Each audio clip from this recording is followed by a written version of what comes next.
with the hope that it will be a source of joy and inspiration to all the world. In Disney's 102-year history, there have been many defining moments and countless achievements. Today, we celebrate another thrilling moment, the creation of a spectacular new Disney theme park resort coming to Abu Dhabi.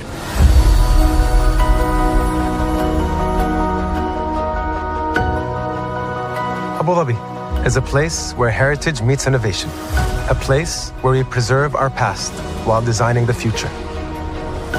Bringing a Disney theme park resort to Yas Island, Abu Dhabi marks a historic milestone in our journey as a global family destination. The 7th Disney theme park resort destination represents a new frontier in theme park ambitions. Our resort in Abu Dhabi will be the most advanced and interactive destination in our entire portfolio. The location of our park is incredibly unique. It's anchored by a beautiful waterfront, which will allow us to tell our stories in completely new ways. Ultimately, this project will be a celebration of what's possible when creativity and progress come together. What we are creating with Disney in Abu Dhabi is a whole new world of imagination, an experience that will inspire generations across the region and the world. This collaboration represents a powerful fusion of Disney's unmatched legacy in storytelling and Mira's commitment to bringing world-class entertainment to our guests. Abu Dhabi's vision for the future is to create a legacy for generations to come. Disneyland Abu Dhabi will be authentically Disney and distinctly Emirati. An oasis of extraordinary Disney entertainment at this crossroads of the world.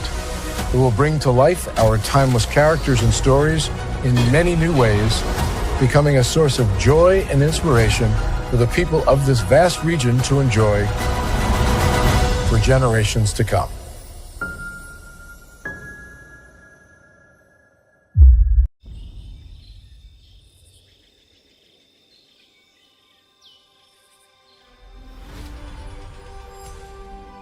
Here you leave today and enter a world of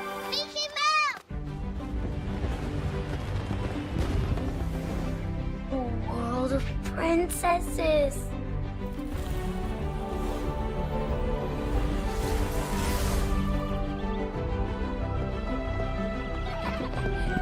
A world of villains.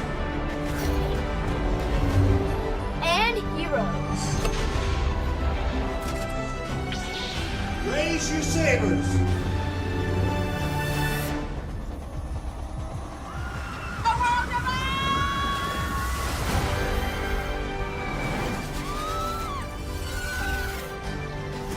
A world of other worlds!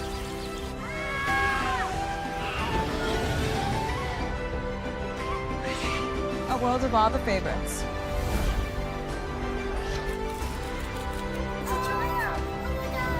A world of throwbacks.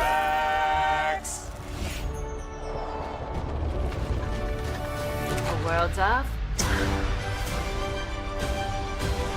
for whatever you love. Infinite worlds await. Good evening. My name is Mark Woodbury. I'm the chairman and CEO of Universal Destinations and Experiences. Well, we're finally here. Tomorrow we begin a new chapter at Universal Orlando Resort as we open Epic Universe. We built this place for you.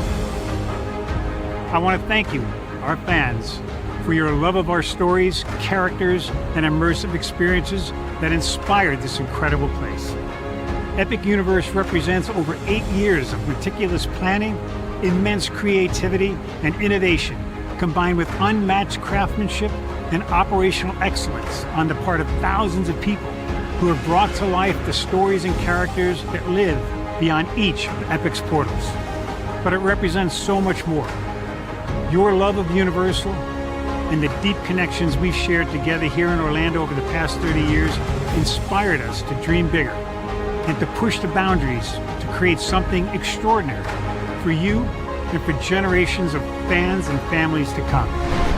And tomorrow, As we open Epic Universe, I can't wait for you to experience this place for yourself. Now it's your turn to step inside, to lose yourself, and to share this place with the ones you love most.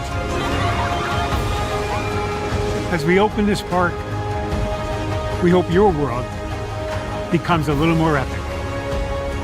Tomorrow, Epic Universe becomes yours.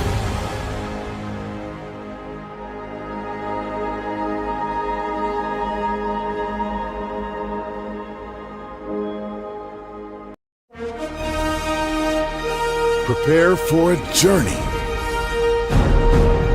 beyond imagination,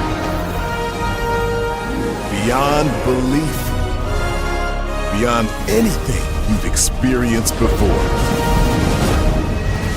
Universal Epic Universe, a new theme park where you'll step through extraordinary portals to 5 immersive worlds. Prepare for a cosmic voyage of discovery, an isle of fire-breathing excitement, a shadowy world of monsters and mystery, new wonders in the wizarding world, and a new way to play. Plus the splendor of a magnificent resort hotel overlooking the park. It's all new excitement at Universal Orlando Resort. A week's worth of vacation thrills with 4 amazing theme parks, a variety of spectacular themed hotels, and incredible dining and entertainment. It's all at Universal Orlando Resort, where you'll find new adventures every day. Explore the astonishing worlds of Universal Epic Universe at Universal Orlando Resort.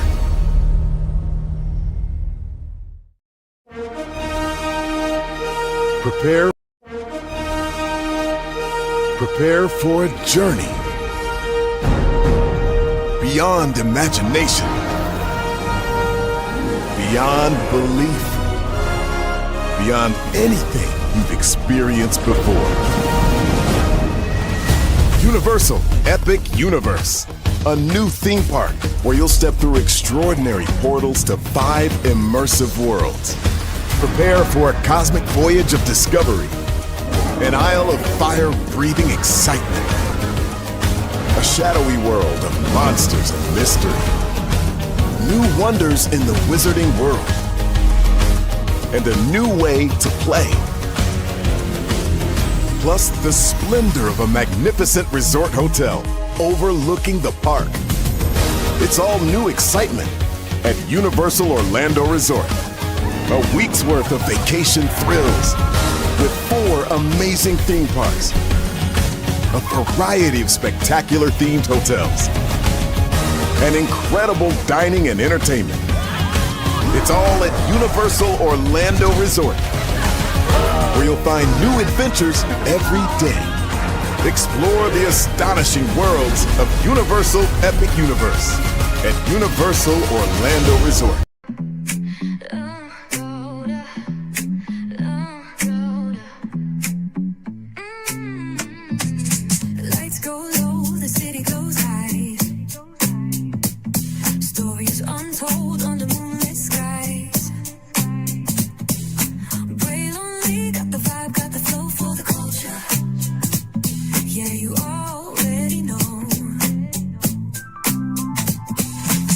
Turn it up, lean back,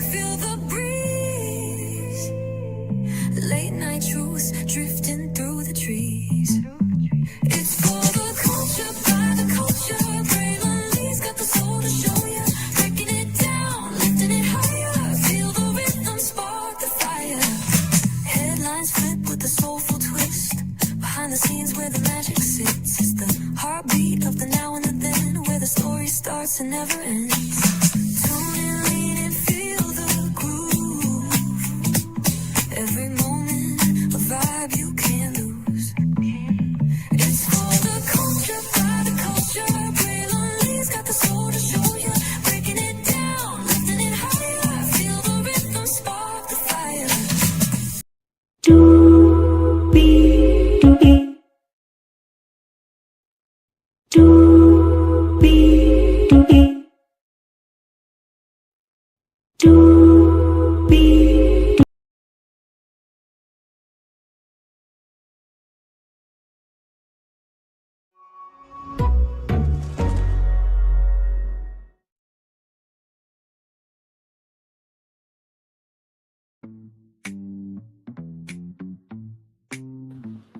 what's going on? What's going on? What's going on, good people? Welcome in. By the way, shout out to the 21 people that were here at the top of the show.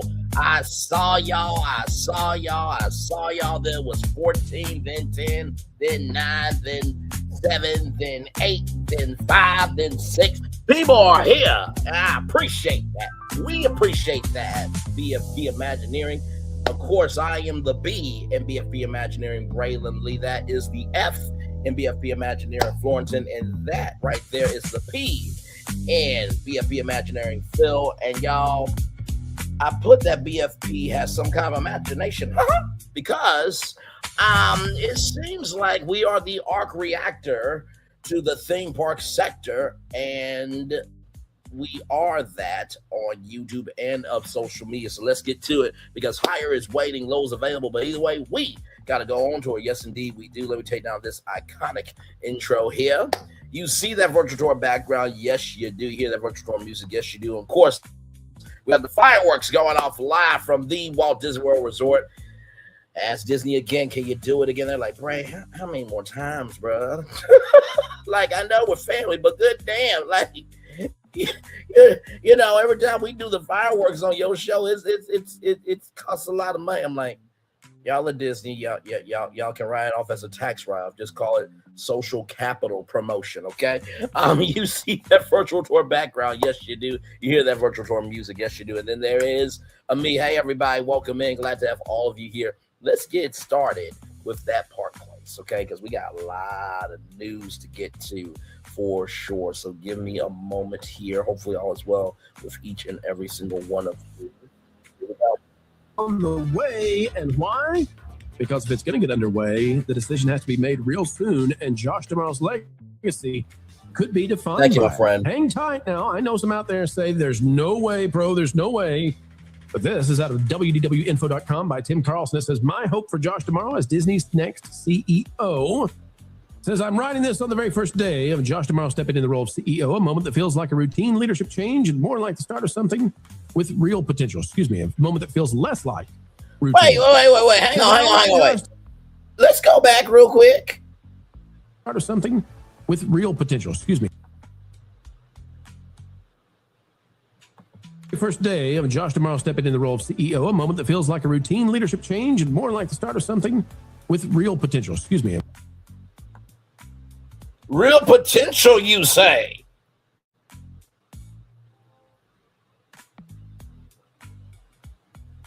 Real potential, you say? Real potential, you say? Let's continue. Now, I want you to listen to the leaking in this video, okay? Sometimes people will say that they watch you without really saying it out loud. I just want you to pay attention to the leak. I want you to pay attention to the leaking. Here we go. Potential is an interesting word, though.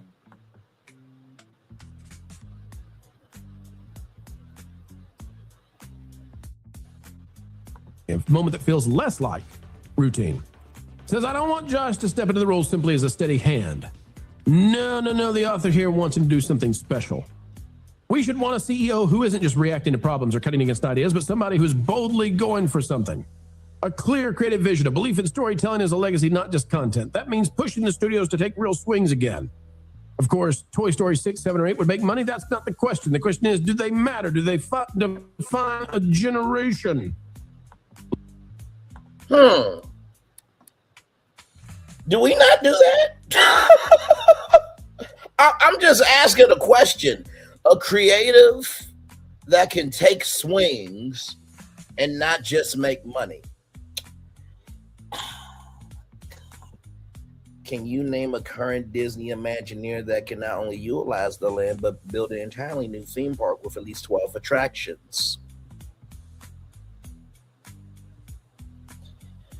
I know about 3 of them. And those 3 together, they bring forth potential. That would be myself. That would be Florentin. That would be Phil right there. I mean, let's go back, because I want to make sure that we're hearing everything in this video correctly. Okay, I just want to make sure, because we're fair over here. We're fair. A CEO who isn't just reacting to problems or cutting against ideas, but somebody who's boldly going for something. A clear creative vision, a belief in storytelling as a legacy, not just content. That means pushing the studios to take real swings again.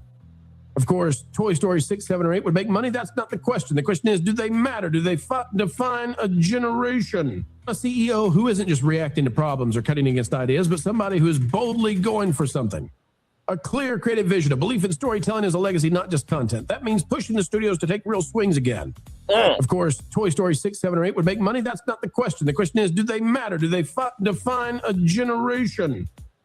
Look at this man, Josh D'Amaro, the head of the Disney parks. I believe we do that quite well over here. For a second, here's the paragraph. That same philosophy has to extend to the parks. Legacy over convenience, impact over capacity. This doesn't necessarily mean building a 5th gate at Walt Disney World tomorrow, but it does mean creating lands, attractions, and shows that feel timeless, not placeholders, not replacements that quietly erase beloved experiences, but bold additions that expand what's possible, build things that people will talk about decades from now, the same way they still talk about classics. Now, this got me to thinking about...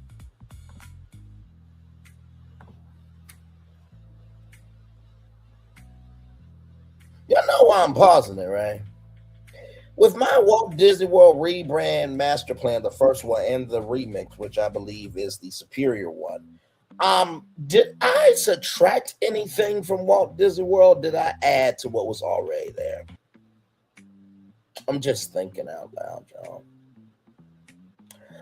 I'm trying to think. When I rebranded Disney's Hollywood Studios, right, to Disney's Imagination Wood Studios, I believe I did 2 concepts. One of them was getting rid of everything there and creating an all-new, reimagined, rebirthed, and renewed park. But the other one, I believe, saved everything. And then I think about a BFP Imagineering Live that myself, right, Phil did here, right there. See my finger there. Phil did, and Florentin over here did, where we brought Ice Age, Happy Feet, and a whole tundra. I don't think we took away anything. I think we just added. But I could be off. In the words of my dad, slept since then.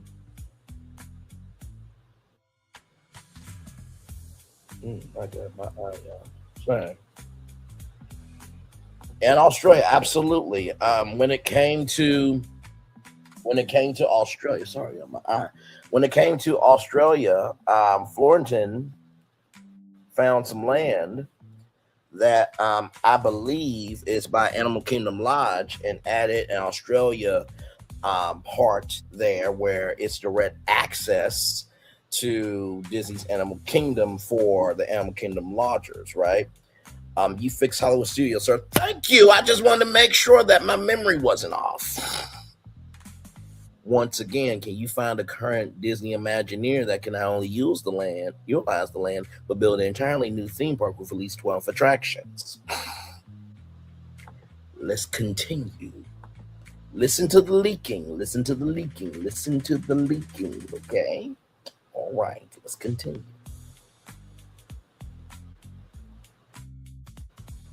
About the fifth gate issue, we've talked about this recently, that we've been hearing some murmurings that they are actually blue sky in the fifth gate at Disney World finally. Culture, what caught my attention, I guess, is the timeline here. So Josh D'Amaro is at CEO, and we all know how long usually CEOs get. Bob Iger was longer, but, you know, if he's there for 10, 12 years, that would be impressive. That would be really, really impressive. Yeah, I think It takes a long time to build a fifth gate. It takes a long time to plan a fifth gate. Culture, if they're going to do a fifth gate in the 2030s, in time for Josh tomorrow to have it done before he leaves the company, they actually have to start planning now if they're going to do that. Yeah, and it has to be good. And if he gets a decade, he's lucky he's not Chapek, which will be good. But I think you already mentioned the idea of going out and getting the Brainiacs back. They need Joe Rody. They need Tony Baxter. They need a handful of these guys that know what they're doing. They need to talk to the man who made things move. Yeah, I'm not even sure. Is he still with us? Is Mr. Monorail, Mr. Train, Mr. Bob Gurr? Is he still with us? He's getting up there.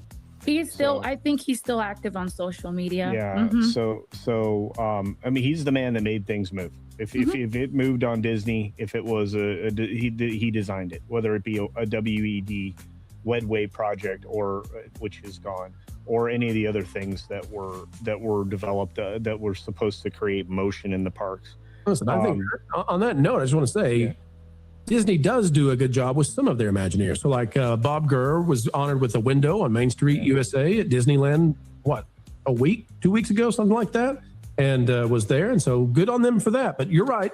The other legends are not being treated well, and they need those legends to help them with the fifth gate. Real quick though, Coach, let me show this, because there are people out there who say, no, never going to have a fifth gate.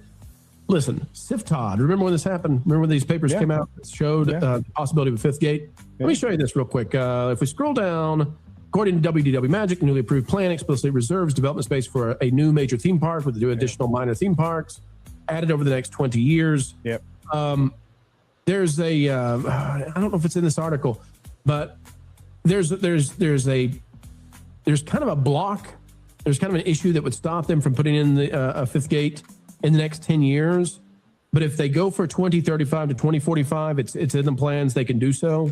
I don't think it's listed out in this article like I thought, but they would need to start planning now. And they frankly need an answer to Epic Universe. So I think that the rumors we've heard that they may be blue skying a fifth gate, I think it could be true, because I don't see any other way. If Josh tomorrow wants this under his legacy, and if he wants this out anytime in the next 15 years, they have to start now on it. There's a coterie of documents. I will agree with WDW Pro on this point, right? I agree with the fact that this fifth gate needs to be done, but I disagree with him that it needs to be done for Josh tomorrow's legacy. Let me say it 2 more times. I agree with WDW Pro that the fifth gate needs to be built as an answer to Epic Universe. Tune in tonight at 8:30. I have an answer. And believe me, my answer is not going to whoop Universal's Epic Universe behind. But I do believe with my Walt Disney World rebrand master plan remix, right? The Disney's Imagination Wood Studios, our expansion to Animal Kingdom with Happy Feet, Ice Age, and a Tundra, in addition to Pleasure Springs, along with this park that I'm going to pitch to y'all tonight at 8:30, I believe that every Disney fan that was done will be crashing the site to get to Disney World with the park I'm going to pitch tonight at 8:30. Like I said, I agree that there needs to be a fifth gate, a fifth park built to answer the Epic Universe, but I disagree that it needs to be because of Josh Tomorrow's legacy. At this point, this is Disney's legacy that's on the line, not Josh Tomorrow's. Josh Tomorrow is the driver of the Disney bus. He's been so privileged to have the keys. In the words of Rosie O'Donnell, if you are privileged to have that Tonight Show bus, you don't, pop, you don't poke the tires, you don't puncture, you don't injure the tires and then give the keys off and they can't, leave the bus depot. No, you give the keys, show them around the bus, you show them where the manual is, and you give your phone number of, if anything breaks down, call me, beat me if you need to reach me in the worst can possible, right? So like I said, I think that this is bigger than Josh D'Amar's legacy, because Disney at this point has to prove why people should give a care about Disney more. Like I said before, Destination D23 was marriage therapy. D23 is in August. Some people are ready to be at the altar with Disney. Others are like, nope, I am not coming to the altar unless you present the best of yourself, and I believe that you're going to execute the vibe that you're giving me and stay consistent and don't falter on that vibe. Let's continue.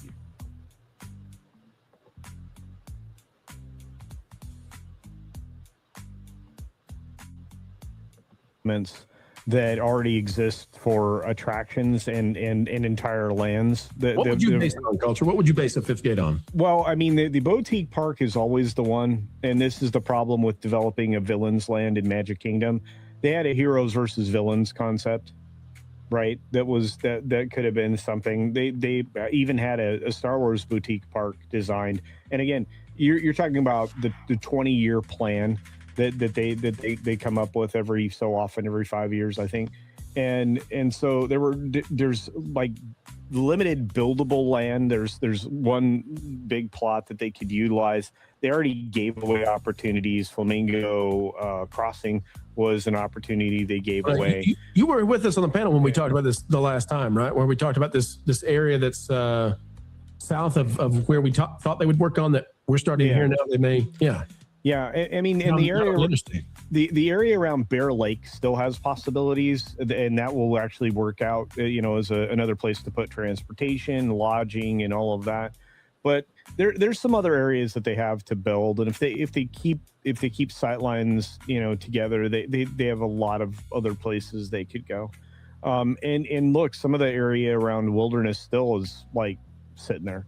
So it's a whole other conversation, but I'm just going to say, do I think they could get it done in a decade? Yeah, I think they could get it done in 3 years. I'm trying to remember back the timeline for Epcot. It didn't take nearly as long, and they put in everything, roughly except for like 2 buildings are, still in existence in that area. So just to remind people where we're hearing, surprisingly, I mean, this actually shocked me.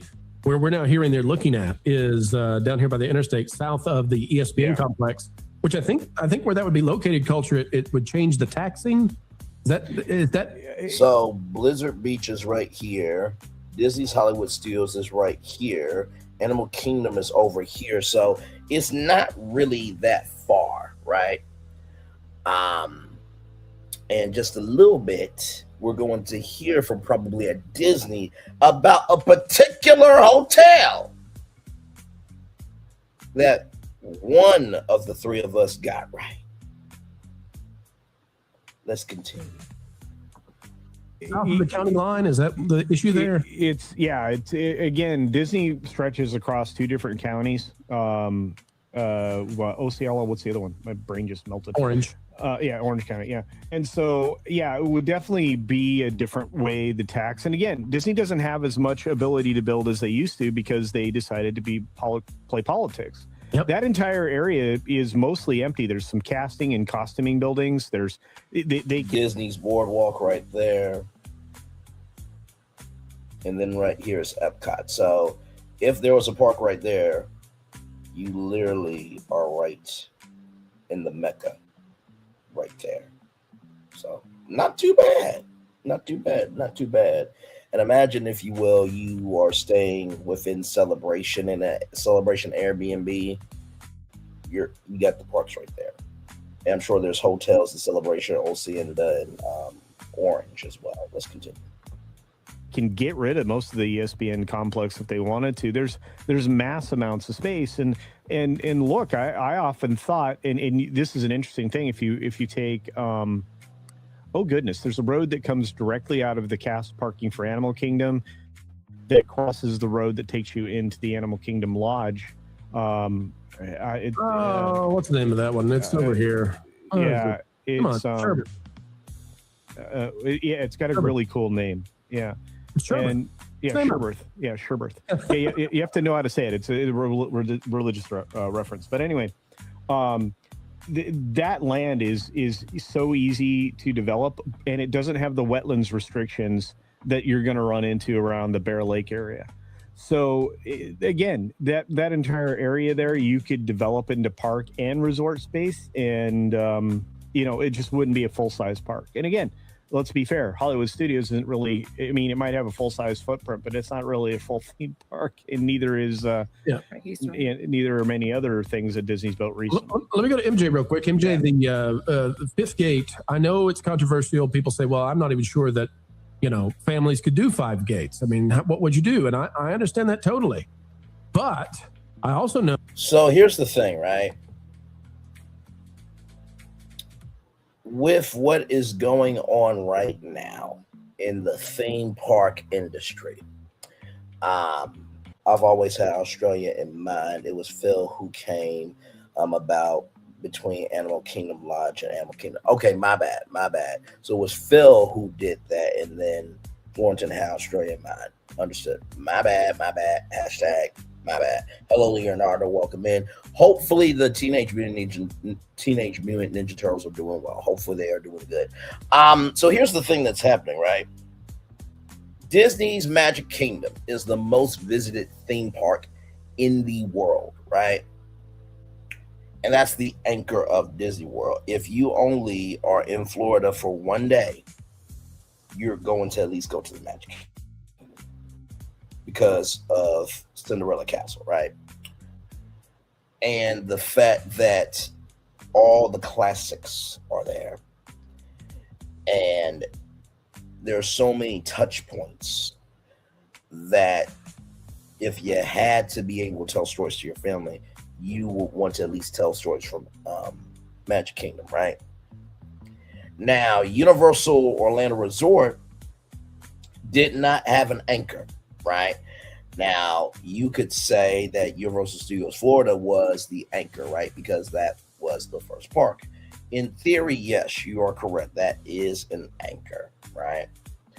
But when we talk about a anchor, right, we're talking about the park that is the signature, that is the big shaboozy, in the words of Slime Time Live, that is the creme de la creme of this is who they are. If I had to describe Universal Studios Florida, or let me flip that reverse line back. If I had to describe who Universal Orlando Resort is, or for those who remember, Universal Studios Escape, I would say it would be Universal's Epic Universe, right? So here's where I'm going with this anchor conversation.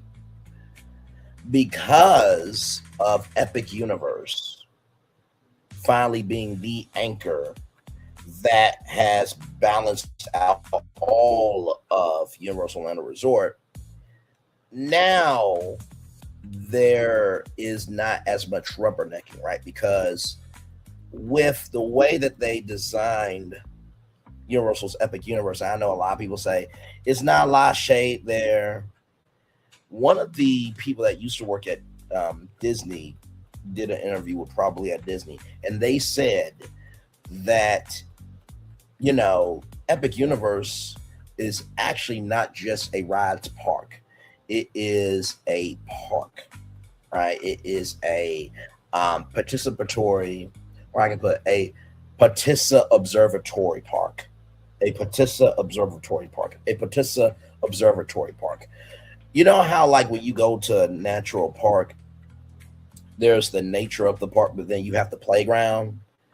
Celestial Park, let me come on the big screen and explain this.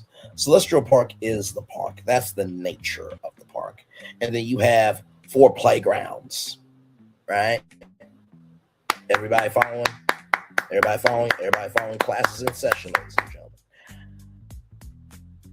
With Disney, right? They do not have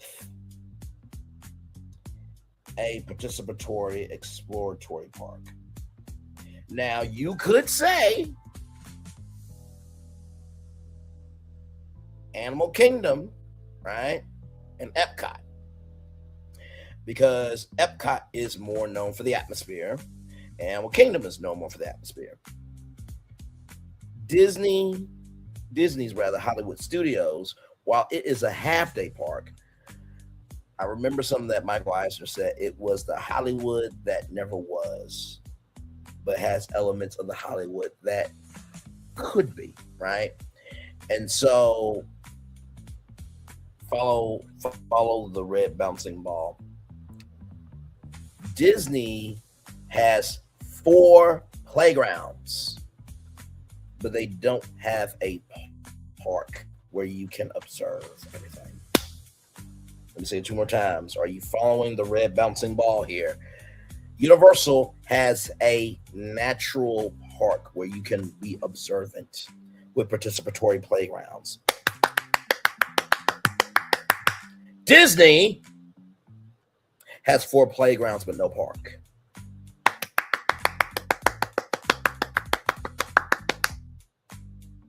Universal has a observatory park with 4 playgrounds. 4 in Epic Universe, that's 4. Volcano Bay, Islands of Adventure, and Universal is 4. So 4, 5, 6, 7. So actually, Universal has 7 playgrounds and a park where you can observe. Disney has 4 playgrounds, but no observant, no park to observe things. One more time, for the one more time. Are y'all following the red bouncing ball here? Universal has 7 playgrounds, 7 playgrounds. And Celestial Park is their observational park.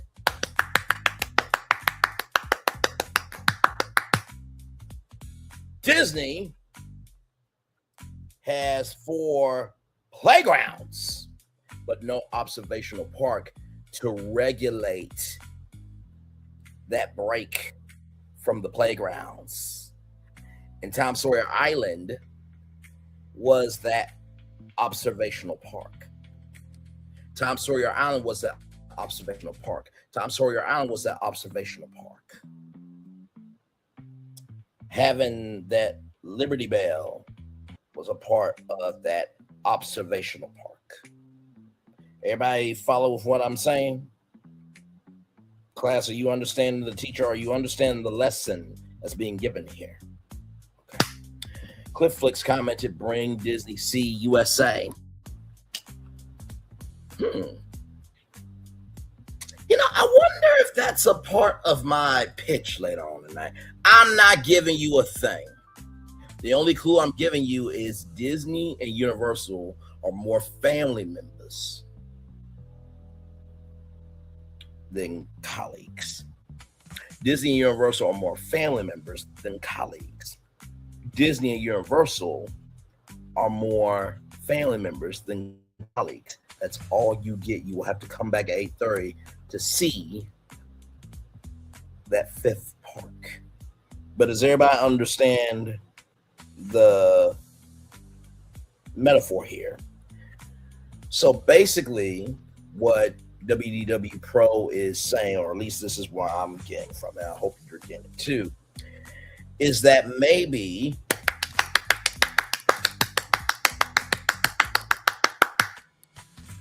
the 5th park, the 5th gate, can be the observational park.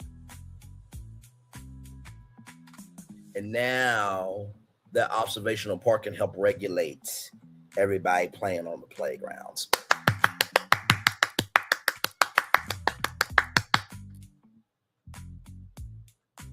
The 5th park, the 5th gate, can be the observational park that can help regulate all the playgrounds.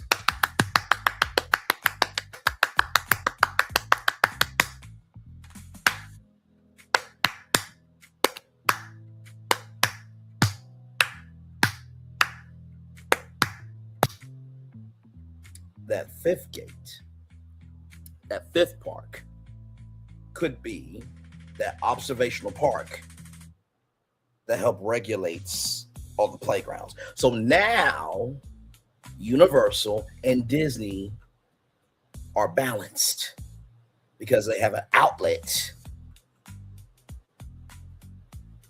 for everybody to breathe. You know, I'm doing the clapping thing because I'm trying to break up the monotony. And when you hear clapping, it stops you just for a moment to just be still, move through that stillness, and take the time to work through that stillness. So everybody understand the metaphor? Let's get back to WW Pro and that park place. Know that if Disney's ever going to do it, they've got to do it real soon. And, you know, people may have more leisure time in the age of AI, whatever that's going to look like in the next 10, 15, 20 years. And real estate might be one of the biggest thing that matters. Disney's got plenty of it. They need to utilize it. I'm thinking, MJ, if they did it, I would love to see a park that's dedicated to like video games. And get the properties, get the IPs that you need to do so, but you could incorporate Disney into that as well. There have been some amazing Disney games that you could do. Castle of Illusion, for example, yes. The one where Mickey goes versus Oswald with the brush that was on the Wii. Yes, Castle of Illusion is a great game. They brought it back as a remake, but can we let's go back. Let's go back. There have been some amazing Disney games that you could do. Castle of Illusion, for example, the one where Mickey goes versus Oswald with the brush that was on the Wii that you could do. Castle of Illusion, for example, the one where Mickey goes versus Oswald with the brush that was on the Wii.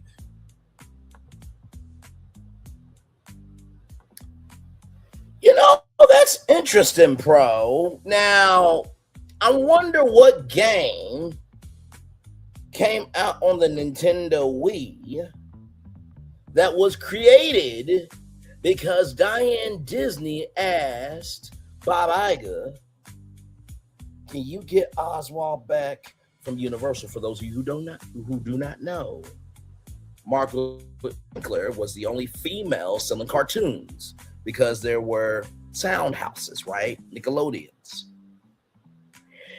And Charles Mintz was a competitor in the world of animation, and Oswald the Lucky Rabbit got stolen from Walt Disney, including his animators. So that's how Mickey Mouse came to be. So Mickey Mouse is not the first character. It's actually Oswald the Lucky Rabbit. So Al Michaels does a switch from NBC ESPN to NBC Universal, and Oswald comes back. AWDW Pro, come here. If you just want to say you watch BFP Imagineering from time to time, it's okay. But just to help you out, that game is called Disney's Epic Mickey, good sir. Colleagues, right? Just thought it would be helpful. And oh my God, yeah, I did do that. I did. Let's keep going though. Remember, listen to the leaking.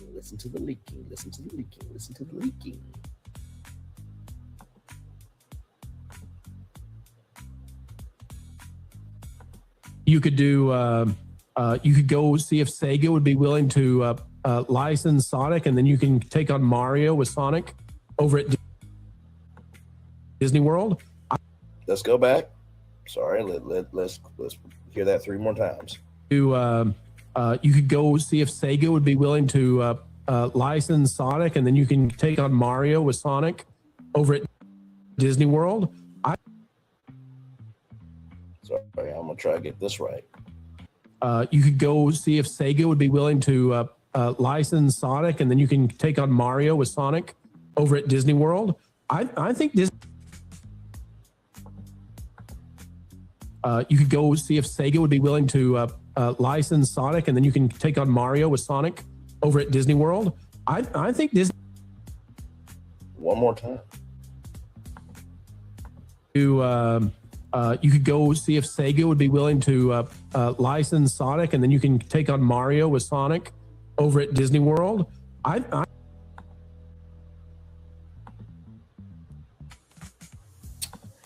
Now, gee, I wonder who talked about Sega.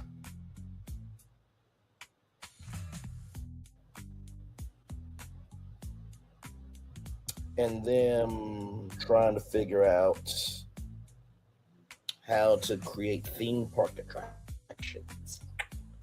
Wonder who talked about that article, I believe from Attractions Magazine, Orlando Attraction Magazine. I wonder who did. Oh, that was me. Phil also asked that second question. Are you sure you're not listening to BFP Imagineering? Y'all know that meme from SpongeBob? And why you swaying so much? And then you like Krabby Patties, don't you, Squidward? You watch BFP Imagineering, don't you, WDW Pro? It's okay. But you know what I find funny, WDW Pro? You asked Marv, right? You know, what could they do, right? What properties? And Marv somehow said Epic Games. Then a little bit later on down the line, and this is in the first video when they announced the potential rumor, right? When they announced that potential rumor, WDW Pro as Ron E. Bradley. What do you think about this rumor about Disney buying into Epic Games and making a video game park? I'm just like, well, you know, Disney has a lot of video games. It's interesting how you were able to bring up some Disney games in that video, but you couldn't bring up no Disney games in the first one when you gave the rumor out. I'm going to say it 2 more times. It's interesting how you could come up with some Disney games this time around, this video, but you couldn't give any in your first one when you gave the rumor. Let me say that one more time. It's interesting. This is why I said BFP Imagineering has some kind of imagination. It's interesting how you could not come up with any Disney games in the first one that you gave the rumor to. Somehow, all of a sudden, you know some Disney games. Then I brought up the interview where Josh Tomorrow said out of his mouth for seeing in Airways, we did a big investment with, Epic Games about 1.5 years ago. And I literally brought up a press release from the Walt Disney Company that said that Disney has invested $1.5 billion to buy into an equity stake at Epic Games. But you asked Ronnie Bradley, what do you think about this idea of Disney by Epic Games making a video game theme park rather? And then I'm just like, well, I did do a Walt Disney World rebrand master plan where I brought in games from PlayStation, and some of those games you can buy from the Epic Games store.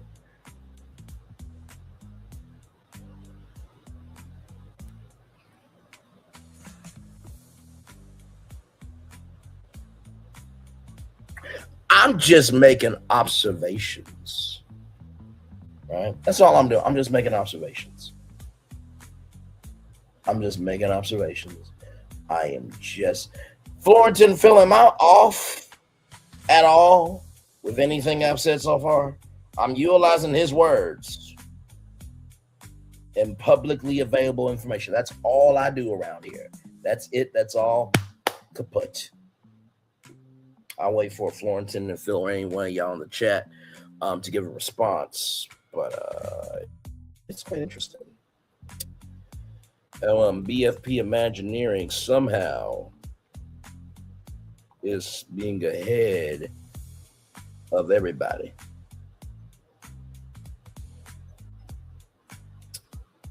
Just Let's look if there's anything there. No. Okay, so Phil says, nope, I'm not off. Okay, let's continue. Let's continue. I think Disney should go in. Fortnite, if they own a bunch of value in Fortnite, put in a huge Fortnite area in this park. That's what I would do. What would you do, MJ? What would be your recommendation, your idea for a fifth gate? Yeah, I'm trying to think about what they would actually put. I just can't. I guess the issue I'm having is I cannot see them putting in a fifth gate. I don't see them doing it. They're putting so much effort in destroying the other parks and replacing them with pure IPs that I don't think that they're even capable of putting their heads together for a fifth gate. I mean, as nice as that sounds with the whole, video game and Fortnite, there's been a loss of interest in that too. I mean, they lost so much money investing. Didn't Disney do something with Fortnite? No one was interested. Well, Epic Games. Let me tell you what I've heard, because this might color your conversation and mine. Sure. So I was with you. I was on the same page. Mm-hmm. What I have heard that may have changed behind the scenes is they're looking at the idea that Epic or Universal is taking one of our days. Yeah. We'd like to have that day back. Yeah. And fifth gate could be a way to get that day back and say, no, you're going to stay at Disney the whole week. You're not going to spend one of the days at Universal. So I don't know. That's the discussion that I'm hearing behind the scenes for why fifth gate might be viable, whereas previously it never was. I would bring back the old classics if they did a fifth gate, do attractions that will bring people in, because remember, the majority of the crowds are folks with, I hate saying it this way, but it's true. It's old money, right? So put a fifth gate, put the Adventures of Snow White, Mr. Toad's Wild Ride, stuff like that. God. A retired. What is the channel or the website that covers that stuff? Is that Defunct Land? Yeah, or Yesterland. Oh my gosh! If you had a Defunct Land, Yesterland theme park where it's like, you want Muppet Vision? We got Muppet Vision. You want Splash Mountain? We got. You want the submarine ride? Yeah, we got that. Now, here's the thing with MJ. I don't disagree, right? I really don't. And shout out to Defunct Land. He was on a local TV station, and a celebrity really likes Defunct Land. Give me a moment, y'all. Give me a moment.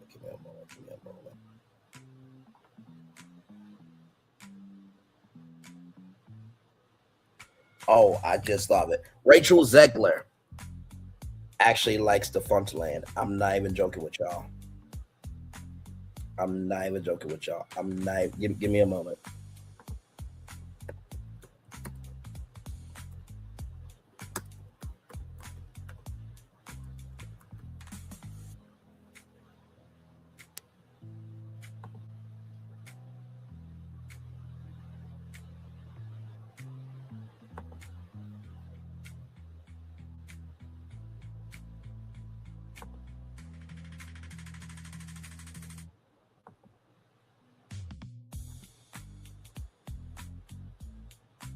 Give me a moment, y'all. I gotta go back through my history because I literally saw a clip, or a short rather. No joke, this is real. We ain't gotta make anything up to have a channel now. A platform or be an entity. Give me a moment.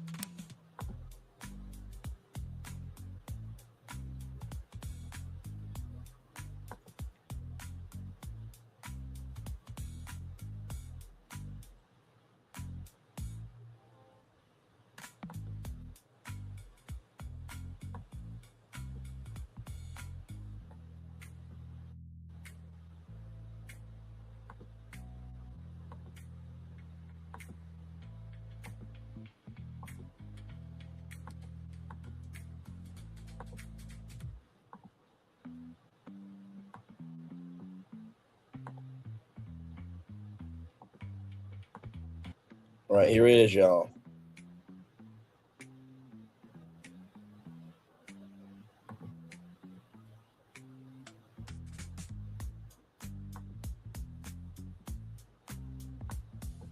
Right here. Here we go.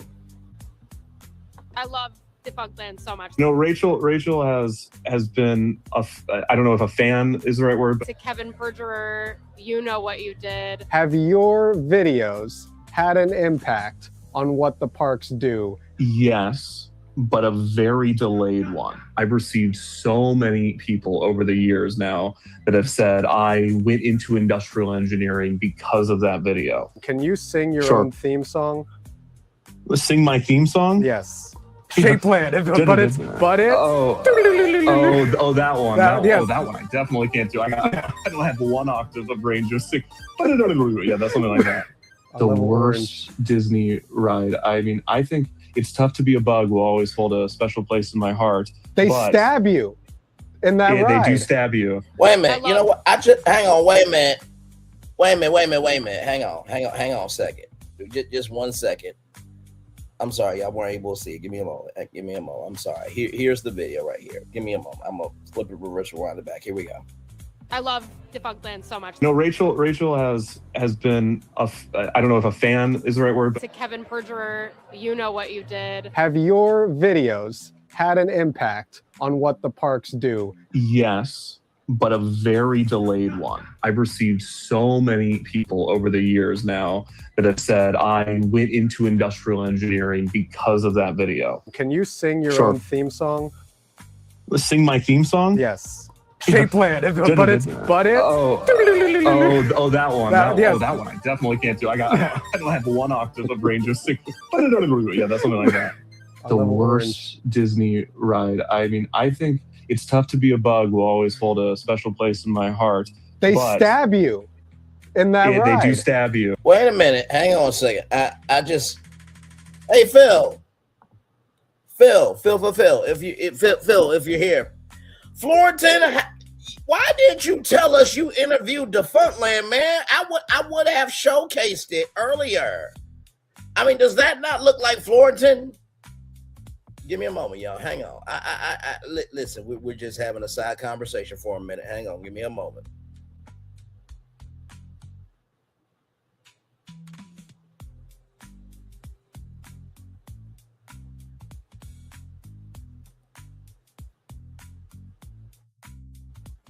No, there we go.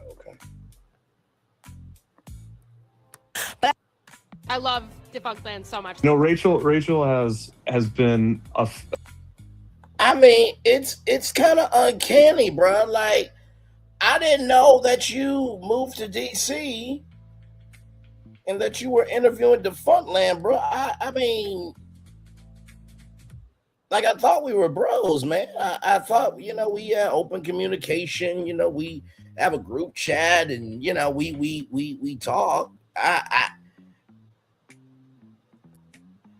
I mean, like, Florentin, what's going on, bro? Phil, can you believe this? Our dude made it to Fox 5 interviewing Defunctland, but he didn't tell me or you.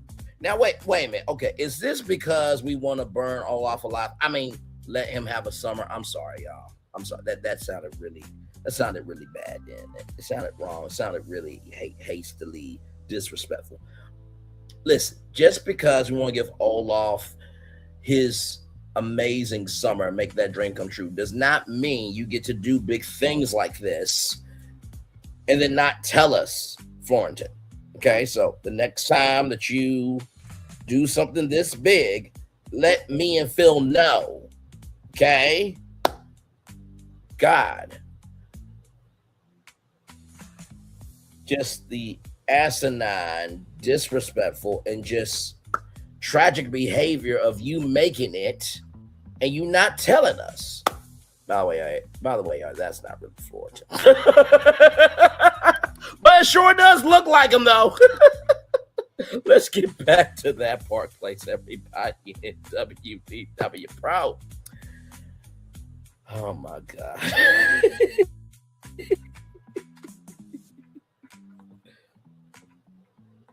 I think that people would go for that. I'm just saying. That's an awesome. I mean, I know they can't do that, but that's an awesome idea. Why can't they? But why can't they? If they put in a Land with the New stuff, like that horrible Wish movie that did awful, all the new Pixar trash that no one's going to go in there and spend money. Just put it out there. No Harmonious. We don't want Harmonious. You can keep Harmonious and keep the Death Halo Doom thing, the Death Tacos. Don't put that in the new park we're talking about. But the traditional, like the trains that Walt, the one that he actually rode on and stuff like that. And people will give their money. They'll be like, take it. Take my money. I'm coming in. Bring back Monsanto's House of the Future.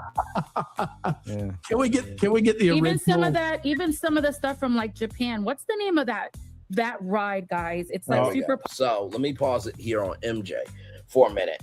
The reason why I agree and disagree, and shout out to Yesterland, Yesterworld Entertainment, and Defunctland. I believe that park will do good, but the problem now is you get more flies with honey than vinegar. And I'm talking about this from a business standpoint. You get more flies with honey than with vinegar. You get more flies with honey than with vinegar. You get more flies with honey than with vinegar. A Defunctland park, which basically is what Wasteland is from Epic Mickey. It's all the old cartoon characters that have been forgotten about and all of the rides that have been forgotten about. I think it has to be served up in a fashion that is nostalgic, but also there are new pathways for fans to get into it, right? Because you always want to expand the base. Now, if you just want to do that park to just get the old Disney fans back, I think that's great. But like I said, with my metaphor, Disney needs an observational park for all the playgrounds to be balanced. And a Defunctland park to me would be another playground. Not saying MJ is wrong. I think that's a great idea. You know what I mean? But let's get back to these guys right here. Popular. It's the like Haunted mansion. Yeah. But it's not Haunted Mansion. Phantom Manor. There you go. Yeah. People go gaga over that. Can we get the original Journey into Imagination back? That would be great. I don't know why they don't do it now. I know that I know they're using the back part of the craziest idea, but it works. If you can restore the magic, restore the magic. Yes, that's the name of the park. Is Restore the Magic. There you go. Yeah. God, I love it. Pro, would you go? Would you spend your money in there and go? Would you really? What's great about it is, once I started thinking about it, they've destroyed so much stuff that we love. Yes. You could actually build an entire theme park off of it. If I was a bajillionaire and if I was Elon Musk, I would offer Disney the blueprint and say, let's get it going. Let's do it. Let's do it right now. Let's go. What are we going to call it, guys? Restore the Magic Theme Park? Restore the Magic Adventure? What are we going to call it? Walt's Dream, Walt something like with Walt Disney's Walt Disney land of restored dreams. Yeah, I love it. Thanks for watching That Park Plays News. For more information, consider checking out www.thatparkplace.com. And don't forget to subscribe, share, like, and send this out on your favorite social media accounts. And there it is there. Everybody shout out to That Park Place. Now we're going to watch The Noble Way here. Here we go. Decades of waiting, could Disney finally be ready to add a fifth theme park to Walt Disney World? Hello, everybody. Welcome. With Universal chomping at the heels of Disney with Epic Universe and demand for Disney parks higher than ever, will we see that coveted fifth gate that we've all been waiting for?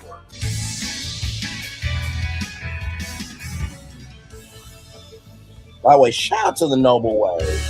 A really, really good channel. Very consistent. And the energy is always on a 10 with them. Shout out to them. Really, really good YouTube channel. I watch them quite consistently.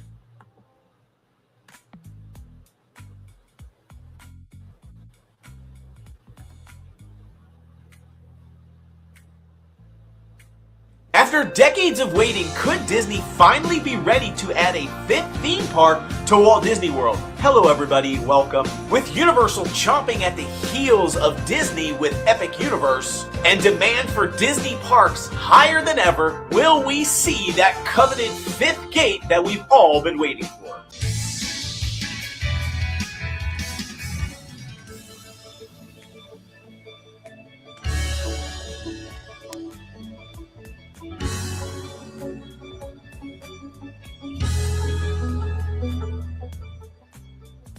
Ever since Epic Universe was first announced by Universal, everyone has been asking, will Disney finally open up that fifth gate at their Walt Disney World Resort? Some of you may be saying, what are you talking about? What is a fifth gate? That essentially is a fifth theme park. All of Walt Disney World's main theme parks have a gate for entry, and so you have Animal Kingdom, Hollywood Studios, Epcot, and Magic Kingdom, and so a fifth gate would be a brand new theme park created at Walt Disney World, giving them a total of 5 theme parks. Now, the last Disney World theme park that was added was Disney's Animal Kingdom, and that opened to the public on April 22nd of 1998. That's almost 30 years since the last theme park opening at Walt Disney World. And despite many fans and many people's speculation and hopes, nothing has ever materialized with regards to that fifth park. But despite everything, here we are once again with the rumor on the table that there is going to be a fifth park. This news was first broke by That Park Place and one of their inside sources that they have. And That Park Place tends to be pretty accurate. They tend to know what's going on. They've got some people inside. And so usually if they announce something, I'm probably going to listen. It's not always going to be true, but they have a pretty good track record. I want to kind of break this down a little bit and then talk about the realities of whether or not I think that this is going to happen and what it really means. When they broke this news, they talked about where it could potentially be based on this source. And you can see it here on this image. This is a plot of land, a fairly sizable plot of land that is located directly south along I-4 next to the ESPN Wide World of Sports. Now, we know that Disney has been thinking about adding a fifth park, and they have, in fact, as of recently, approved a plan that does allow for a fifth park to be built at Walt Disney World. But you can imagine there's all sorts of checks and balances and oversight that has to take place when you're thinking about creating a new theme park. And all of that groundwork has now been laid for the possibility that a fifth park could be created. In June of 2025, the Central Florida Tourism Oversight District Comprehensive Plan up to 2045 was approved. This is a 406-page document that tells about the next future 20 years of what Walt Disney World is planning. Now, for those of you who are wondering what's the really, he looks like you. He did. Do we need to go back? Do we need to go back? Listen, is that not you? Is that not you? Is that not you? That's literally you, Florentine. Okay, so like I said, next time just tell us. Okay, if you ever make it this big, all right. Okay, just inform us. But you're probably wondering, what is the Central Florida Tourism District? So Ron DeSantis, the smart individual he is, said no one ever. Disney got involved in a bit of a controversy. They stood up for their First Amendment right about the Don't Say Gay bill, this, that, the third. Ron DeSantis was doing the most, even though freedom of speech should be for everybody, right? And so with that being said, Ron DeSantis made a behind the 8 ball decision, because now he took away Disney's let me say this on the big screen, because I think this is very important for context, conjecture, and connection of where we are. Because Disney did what they did, Ron DeSantis took away the Red Creek District, which Red Creek District was the faculties and services for Disney World, because Disney World is its own city, right? And as we heard from That Park Place, it expands 2 counties, right? And so the Red Creek District paid for its own fire department, its own police department, its own emergency medical technician services, right? EMTs. So because Ron DeSantis took away that district, now Florida is fitting the bill for Disney World. Not the smartest decision, right? So that's number one. Number two, after that decision, Ron DeSantis gave Universal Orlando Resort their own special district. And then number three, you ready for this? So anyway, are you ready for this? So anyway, are you ready for this? So anyway, are you ready for this? Ron DeSantis and his wife got married at Walt Disney World. And he didn't want no Mickey, Minnie. He didn't want the Fab Five, but any of the pictures, right? Yeah, I know. Not to mention, too, Walt Disney World is the biggest employer in Florida. But Ron DeSantis is the governor of Florida. He's the smart one, said no one ever. Let's continue on.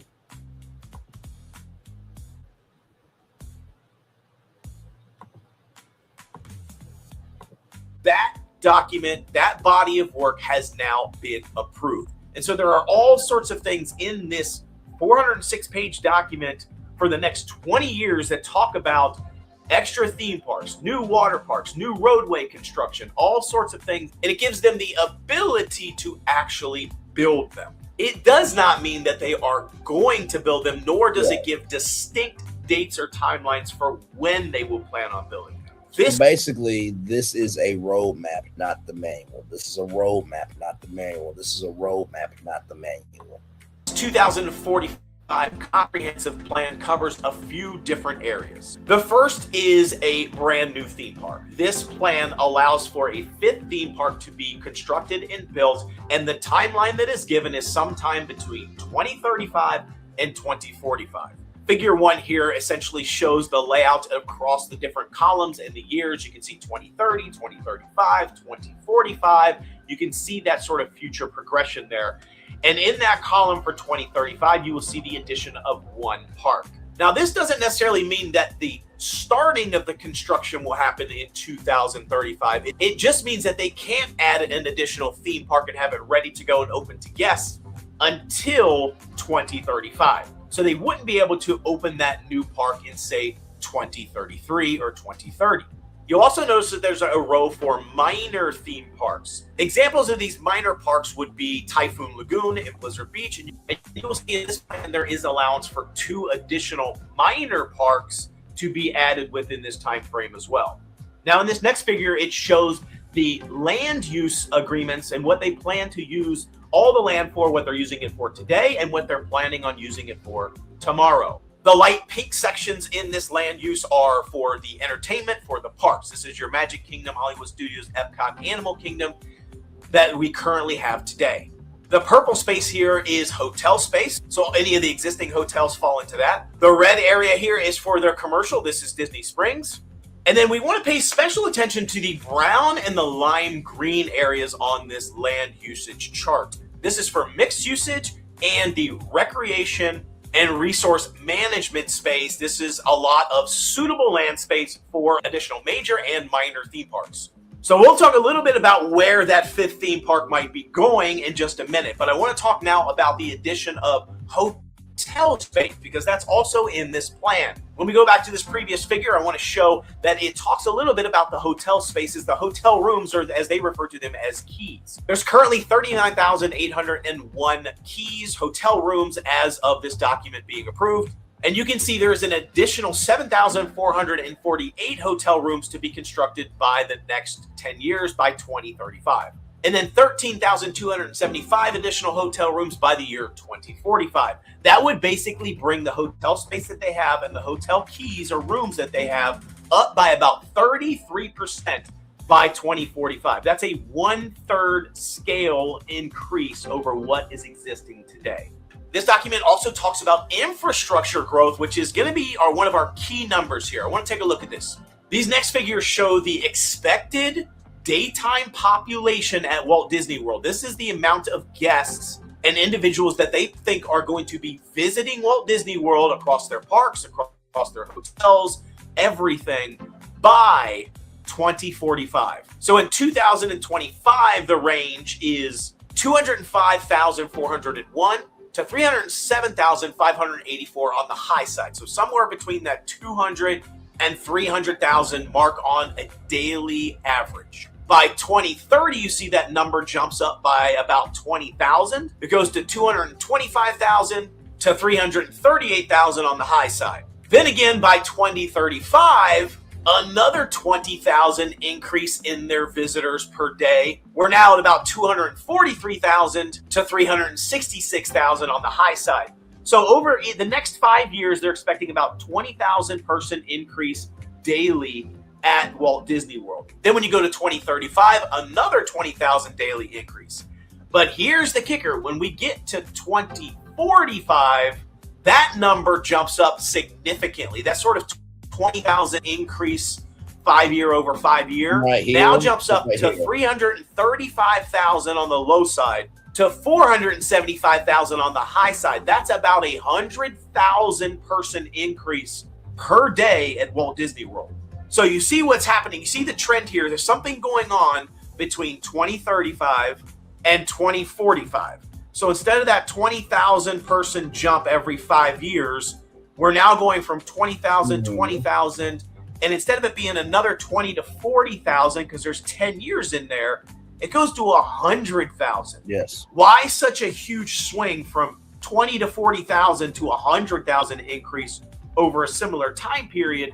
Clearly, Disney thinks that something's going to be happening in 2035 to 2045, and an obvious thing that could be happening is they're planning on opening a new theme park sometime around the year 2035 or the couple of years after that, which is going to boost that attendance on a daily basis so that by the time you get to 2045, you're at 100,000 increased daily visitors. Also, they could be expecting to add 2 more minor parks at the same time. So they definitely see something going on between 2035 and 2045. So the question then becomes, if they're thinking about a 5th theme park around that time frame, where would it go? Again, we got to go back to the land usage charts and see where all their space is. Walt Disney World currently has about 24,516 acres total, which is a ton of space. Currently, only about 2,240 of those acres are used for their theme parks, which is about 9% of their land. And then 3,211 acres, or about 13% of their land, is used for hotels and various other things. So when you look at these numbers, it seems like they have a lot more space to play with. However, you do have to take into account what is suitable land for development and what's unsuitable land. They have a lot of conservation area that they've essentially promised not to touch. Yeah. And then they have lots of land that is not really suitable for development, so it's not even on the radar of being able to build there. Currently, their suitable or marginally suitable land comprises about 35% of their land space. And the marginally unsuitable or unsuitable land is about 65% of the remaining. So still 8,000 some odd acres is a lot of space to play with. When you consider that all of Universal's properties total between Universal Islands of Adventure, the City Walk, Epic Universe, all their new land over there, everything total is probably around 2,000 acres. Disney has about 8,000 something acres to play with. So to figure out where the new park would go, we have to look at these suitability tables. We have to look at the suitability from a land usage perspective. And what we're going to be looking for is an area that has around 300 to 500 acres or more of land that is in one spot that we can use. Because if you think about a theme park, you're going to need 1 to 200 acres on average for the theme park itself. Magic Kingdom, for example, is about 108 acres. You're going to need some space for parking, back of the house structures, infrastructure, and then maybe a hotel or hotel nearby that you're going to want to add on to that. So another 100 to 200 acres for that. So all in all, about 300 to 500 acres. So I now want to go back to the south area there beyond the wide world of sports there that was reported on. Now, this is ESPN's Worldwide of Sports, right? Worldwide World of Sports right here, right? And then over here is Hollywood Studios. I think up there's Epcot. Over here is Animal Kingdom. And then here is Celebration over here, right? So let's keep going.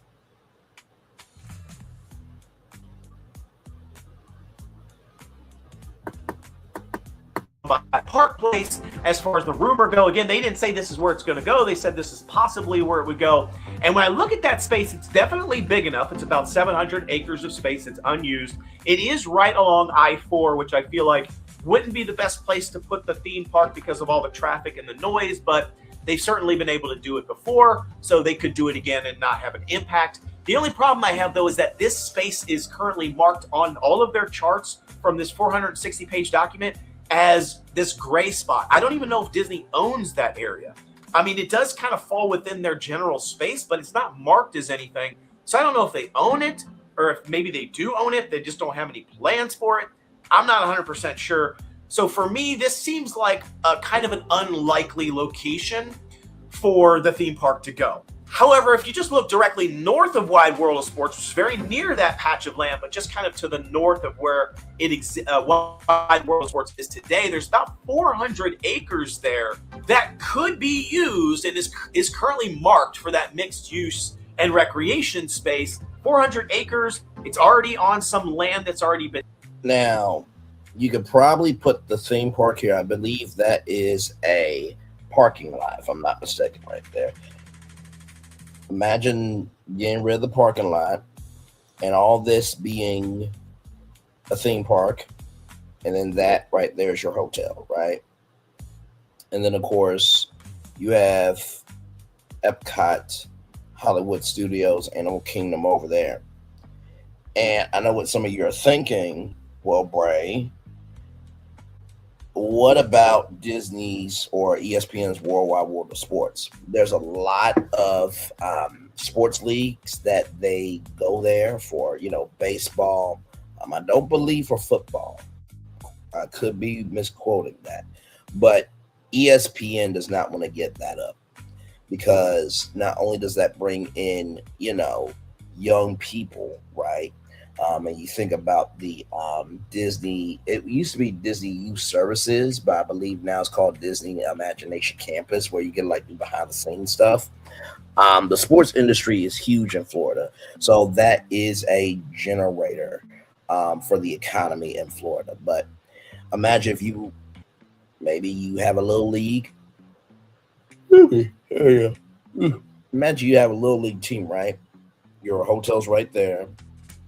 Direct access into here for any games, what have you, right? Or maybe you're a sports fan and, you want to go right there to ESPN Worldwide of Sports just to do a tour in the morning or, just be able to just get your bearings together, do a morning walk. Some people jog and run in the morning. And then right here is direct access into the theme park, potentially. Let's keep going. Been developed. It's nearby an existing complex, so there's probably a lot of infrastructure already built there. This could be a likely location for their next theme park. However, there are a few other candidates that I want to cover. There is one big, large portion of land there that is directly to the west of Magic Kingdom. You can kind of see Magic Kingdom on that space there. This is about 650 acres. Now, if you've watched any of my Disney Villains videos, I've talked about all this massive space, some 700 plus acres of land. So I believe he's talking about this land over here that's in yellow. I believe. I could be wrong, but I believe he's talking about that land. Was part of an impact environmental study with regards to building the new Villains area and the Cars land, and I talk about a Villains Phase 1. So there's a Villains Hotel. Shout out to Phil because he did talk about that, and then there is a Fantasy Springs Hotel right there.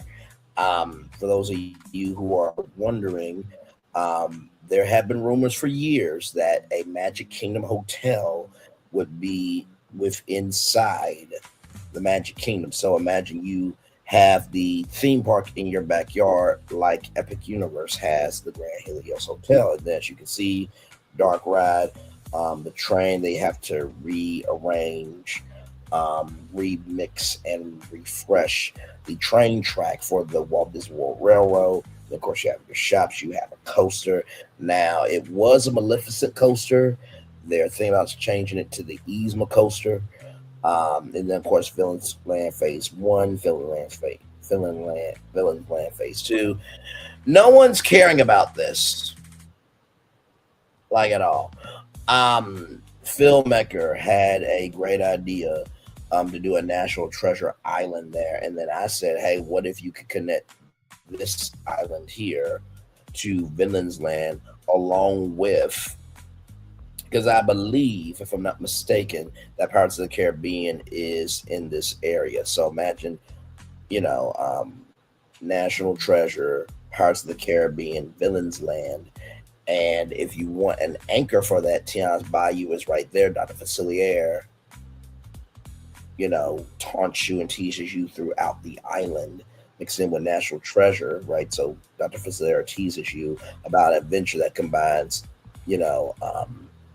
National Treasure and Pirates of the Caribbean, right? So there is that. Let's continue. In phase 2, and then a Villains Hotel potentially, or some sort of fantasy hotel up there. But there's all this space over to the left that is currently marked as mixed use and recreation that could... Right here. So this could definitely be another theme park right there, without question. I can definitely see the theme park. No, I can actually see the hotel right here, right? And then you could probably have the theme park here, and then probably have an entertainment district right here. So entertainment district, hotel, theme park, right? So imagine, if you will, or actually no, that would be, so all of this right here. So from this line here, all of this would be the entertainment district right there. Then your hotel would be right here, right? All that would be your hotel. And then all of this would be your theme park. And then, like I said, because your hotel's right here, direct access into your theme park right there. And just literally a walk right there to the Magic Kingdom, along with the entertainment district. And not to mention right here, Magic Kingdom Park could also go into that entertainment district very easily. And if you want to, you have a hotel right here inside the Magic Kingdom. So now you got 2 hotels, so you can go hotel hopping between those 2 hotels. Both of those hotels share that entertainment district right here, and then you have 2 theme parks right there. Potentially. Let's keep going. Very well be translated into a brand new theme park or used for anything else. So it's already has it as part of their land use agreement that they can develop that space. This is not conservation area. So that's 650 acres, though it is very close to Magic Kingdom. It's directly aside from it. They could very well, on the other side of that road, build another theme park there that would work very well. But because it is so close to Magic Kingdom, I'm just not sure if that's going to be where it's going to end up. There is another plot of land that I really like that I think could be a contender, and it is right next door to the Transportation and Ticket Center. Now, if I'm not mistaken, I don't know if Phil and Florentine are still here, but I do believe that it was, I believe it was a combination of Phil and Florentine that talked about the Ticket Center and how there was space there, right? So I do believe that could be something there.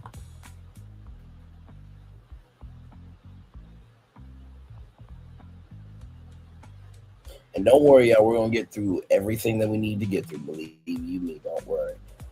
And then I believe over here this is Polynesian Village. So right here would be an amazing theme park, direct access right there. So yes, indeed. There. Let's keep going.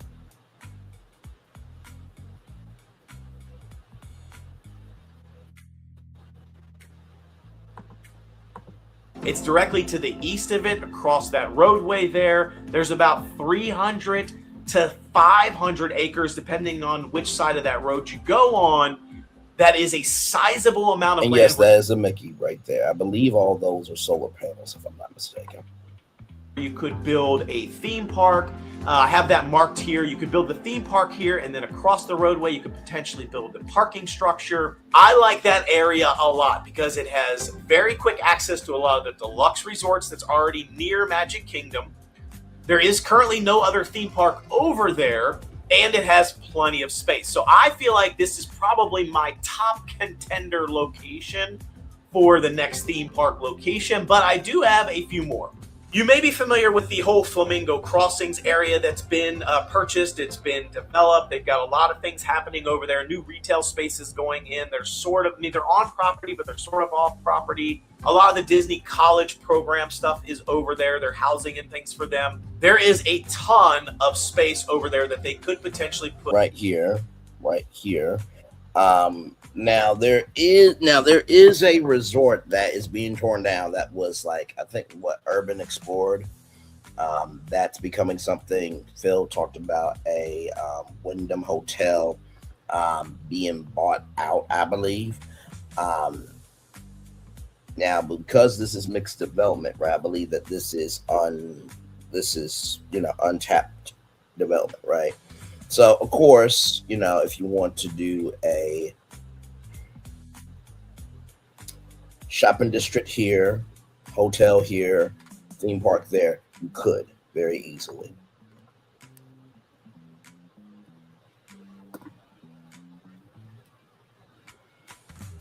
Put a theme park on. So directly here on the corner, the sort of to the right of Flamingo Crossing area is about 300 plus acres that is right on their property that I feel like they could develop into a theme park. This is an okay location. It's quite a bit of a trip from Coronado Springs down that road to get out to that theme park.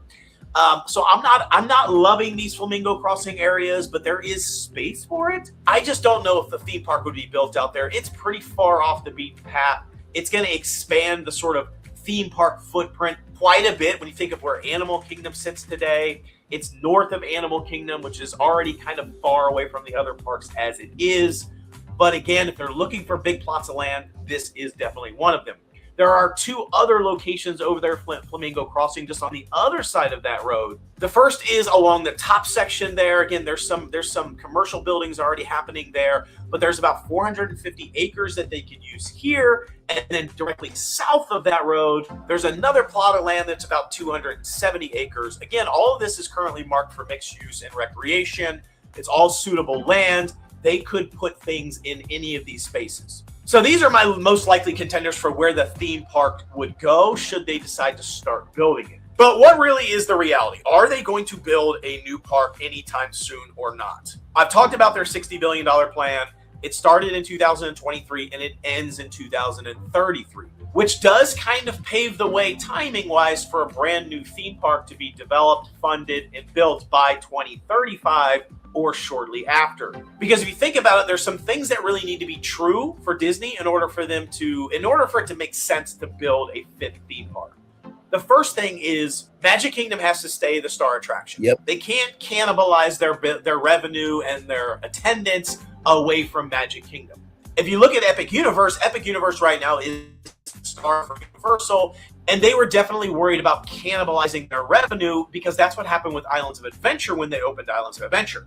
It took revenue away from Universal Studios. And so when they built Epic Universe, they made the decision so that cannibalization wouldn't occur. It would be very difficult for it to occur. That's why when it first opened, we had ticket packages that included Epic Universe, but not really a good ability to just go to Epic Universe by itself. Correct, because during that time, you can only go to Epic Universe for one day because they were trying to keep the flow of the throughput leveled so that way every guest could have a good experience. Let's keep going. Because Universal wanted to force us to go to all of their parks and book a vacation for a week or so if you wanted to visit Epic Universe, because they didn't want people just flying in for Epic Universe and then not going to Universal Studios or Islands of Adventure, because now they're just taking revenue from one park and moving it to another. They wanted to increment their revenue. So they made some smart choices about the tickets that they were offering. Disney would definitely have to do the same thing here. If they built a new theme park, they couldn't afford to cannibalize Magic Kingdom's revenue because Magic Kingdom is the brass ring for Disney. It is the #1 profit center in all of Walt Disney Company, along with the rest of their theme parks in Walt Disney World. And so how do you make sure that doesn't happen? You have to have a lot of new stuff in Magic Kingdom. And that is, of course, cars and villains. So adding cars and adding villains, a brand. To be honest with y'all, when it comes to Villains Land and Cars Land, I think a lot more people are holding their breath for Villains Land and I'm hoping for something good out of that rather than Cars Land, without question.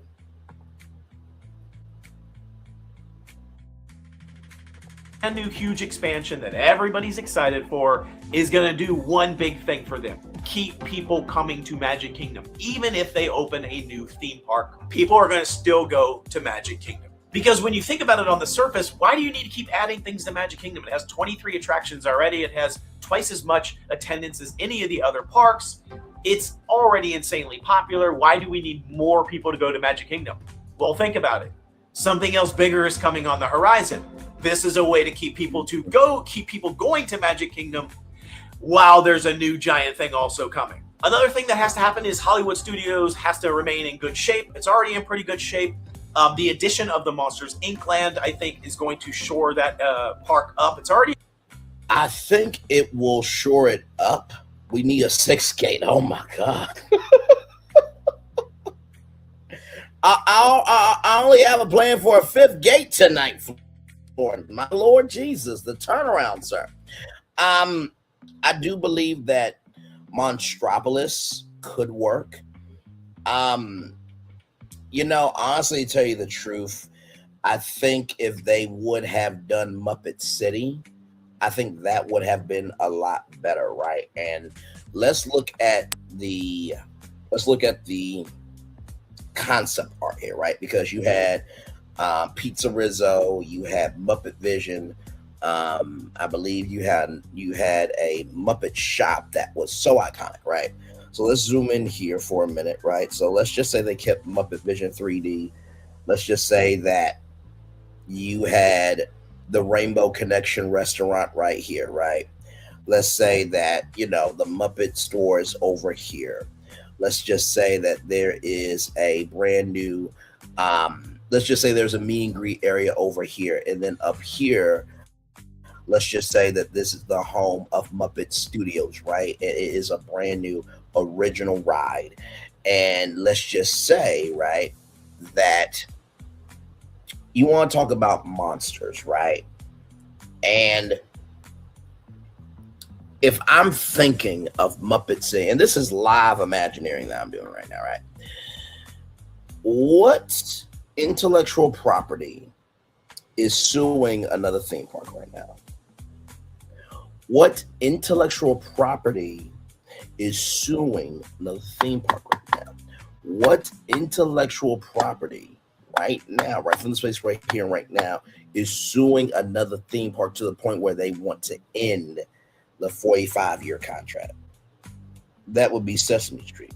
Now, if Disney was smart, which we know they're not, but if they were smart, I would be over at Sesame Workshop saying, hey, listen, we can get rid of Monstropolis, right? We know we had the concept art and everything. We can bring back Muppet Vision 3D, and we can do an all-new ride called Muppet Studios, where it is Elmo, right? And the Count and Big Bird, all of them, along with, you know, Kermit and them. And it is a silly, frolicking good time. I think I think Muppet City, combining Sesame Street and the Muppets into one area, would do a lot more for social capital. Because think about it, the Muppets are beloved, right? I mean, hello, Kermit. We all know that's Miss Piggy. Somehow we'll find Kermit the Frog here. We all know. Waka waka. Mana do do do do do. We know those characters. We know Big Bird. We know the Count. We know Snuffleupagus. We know Oscar the Grouch.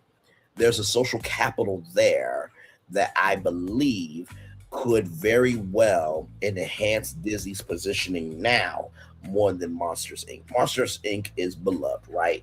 But the biggest thing that you have to make sure is there is enough in Monstropolis that this could be a observational park, right? You want to talk about that observational park that allows other playgrounds to be able to breathe. So I think if they do Muppet City, combine Sesame Street and the Muppets, I think that would work just fine. And that was live Imagineering right there. Let's keep going. in good shape, but I think the Monsters Inc. stuff is going to make it even better. Epcot is in good shape already. It has their festivals. Honestly, they don't need to do anything with Epcot for quite a while because the festivals is what keeps people coming to Epcot, not as much the attractions. And those things run all year, so I think Epcot's in good shape. The big one, though, is Animal Kingdom. They gotta get Animal Kingdom away from being a half day, almost a quarter day park at this point because everything is closed. Right now, it only has 6 attractions, really only 3 what I would refer to as e-ticket attractions right now at Animal Kingdom because of dinosaurs. I will say this. When it comes to Epcot, right, we talked about, Betamax, right, coming to, Epcot for the health component of Epcot. We talked about innovations and how, Olipop and Roku and all these different brands can come in with their educational displays, right? We talked about Cranium Command, bringing that back with Fitbit, right? So Epcot is stable, but there is more that they could do. When it comes to Animal Kingdom, like I said, myself, Florentin, and Phil, we did a Animal Kingdom expansion live stream where we brought Ice Age, Happy Feet, and a whole Tundra that helped, magnify Expedition Everest. And so I do agree that that expansion could definitely help Animal Kingdom become from a half-day park to a full-day park. And by the way, did you guys know that there was a Indiana Jones book where Indy saw a land of dinosaurs, and that George Lucas wanted dinosaurs in the world of Indiana Jones? So we know that the story for Indiana Jones, the Tropical Americas, is that Indy is going to go to an ancient Mayan temple. And I did some research. I gave it to Phil Mecker. Apparently there were dinosaurs in Mexico. So there is that. Let's continue. Dinosaur being gone, that whole entire area shut down. They only have like 3 e-ticket attractions at Animal Kingdom right now. So they've got to shore that up. Adding the new Tropical America section, the Encanto ride, the Indiana Jones ride, the carousel, that's going to add 3 more attractions. They're going to be backed up to about 9. Of course, they have the animals and all the other stuff to do there as well, but they took away Rafiki's Planet Watch. So that park has shrunk dramatically, and that's the big one they're going to have to fix if it's going to make sense for them to open a 5th theme park. So the Tropical Americas is definitely a step in the right direction there. You've also got to build more infrastructure. There's tons of roadway improvements happening around Walt Disney World. I-4 has tons of work happening right in front of Walt Disney World. New interchanges going in there. So they're already working towards that to increase the population and attendance and all the additional traffic that that's going to bring. They also need to have enough attendance to keep their both water parks open all year. They've pretty much gotten to that point. So now they're both open again. So they're marching in the right direction there.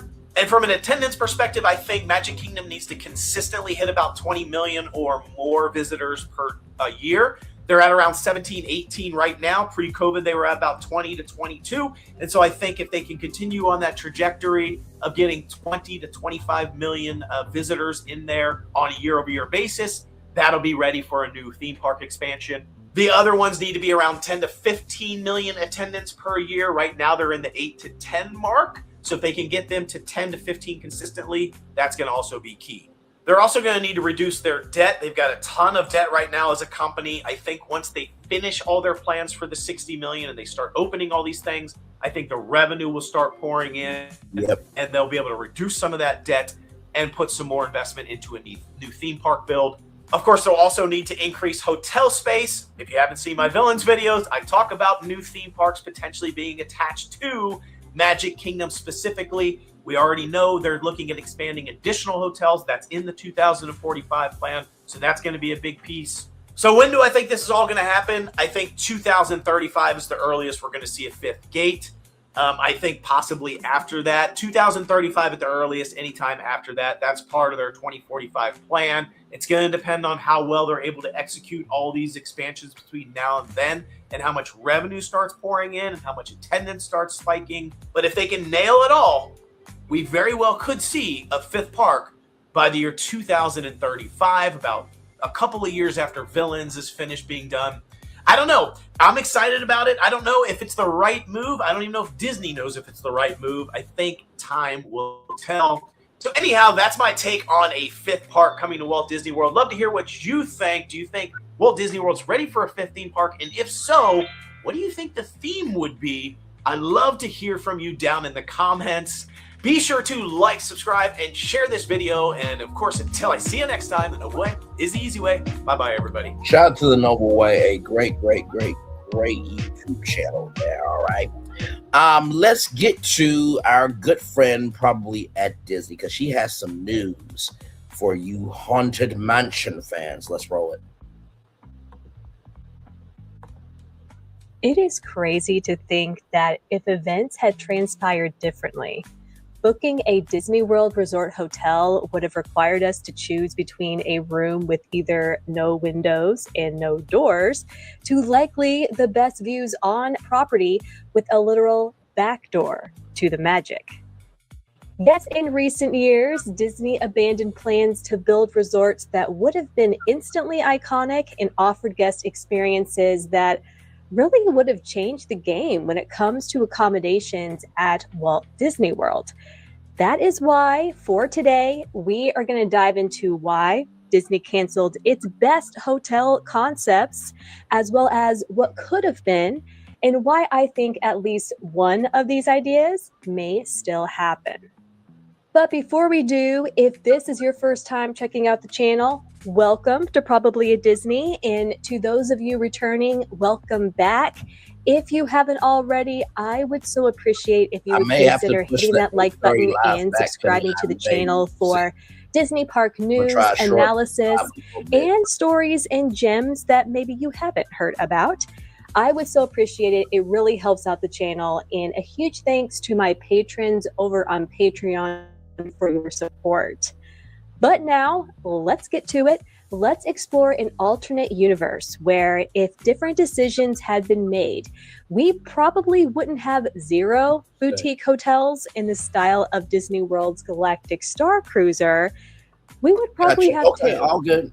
Ever since Imagineering unveiled the Haunted Mansion parlor aboard Disney Cruise Line, and especially in the wake of the incredibly immersive Pirates of the Caribbean inspired Beak and Barrel Lounge at Magic Kingdom, fans have been watching and waiting for a similar Haunted Mansion experience to come to the park, with the latest theory being that this newly cleared space here behind the Haunted Mansion could be the site for such a destination.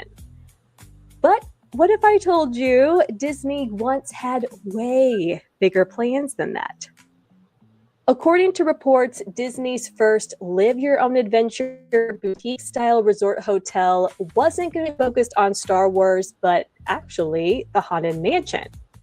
If you're familiar with the Star Wars Galactic Star Cruiser, you know this now defunct resort experience was an immersive 2-night role-playing simulated cruise designed to drop you into that galaxy far, far away and during the events of the Star Wars sequel trilogy.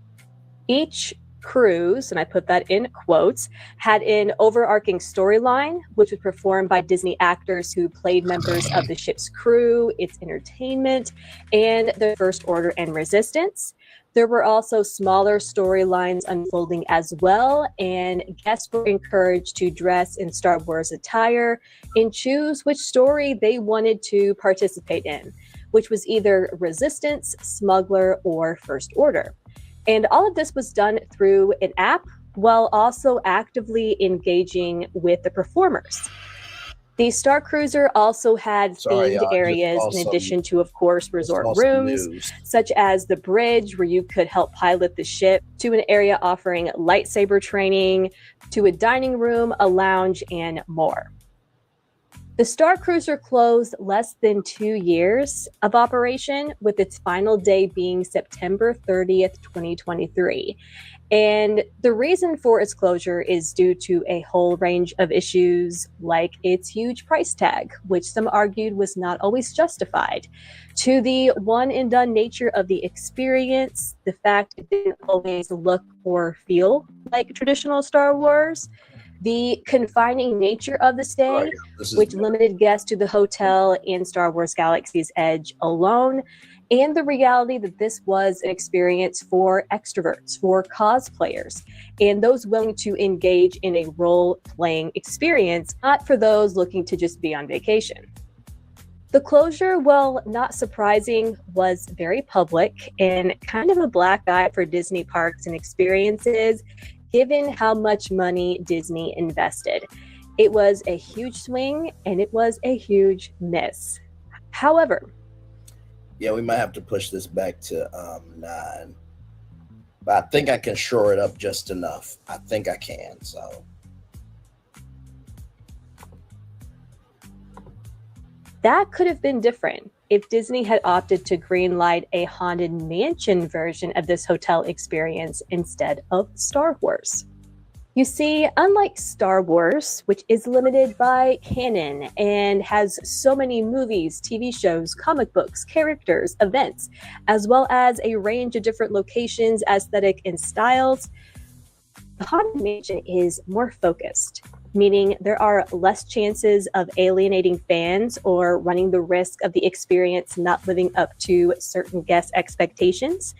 And while it's true the Haunted Mansion has a lore and it has established characters, it's a little more loose and ambiguous. A lot is left up to guest imaginations, and Disney would have been more free to take creative liberties and probably would have had more forgiveness and leeway from the fan base.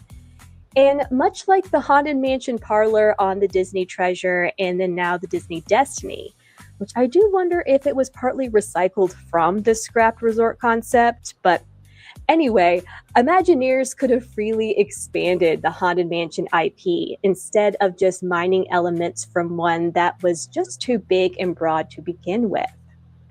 Also, unlike Star Wars, which again has nearly countless planets, bases, villages, and ships, the nature of the Haunted Mansion is that it already takes place in a single place, in a single structure, which is perfect for what Disney planned with its Star Cruiser experience. For many guests, the opportunity to be locked in the mansion or a version of the mansion would have been the appeal itself.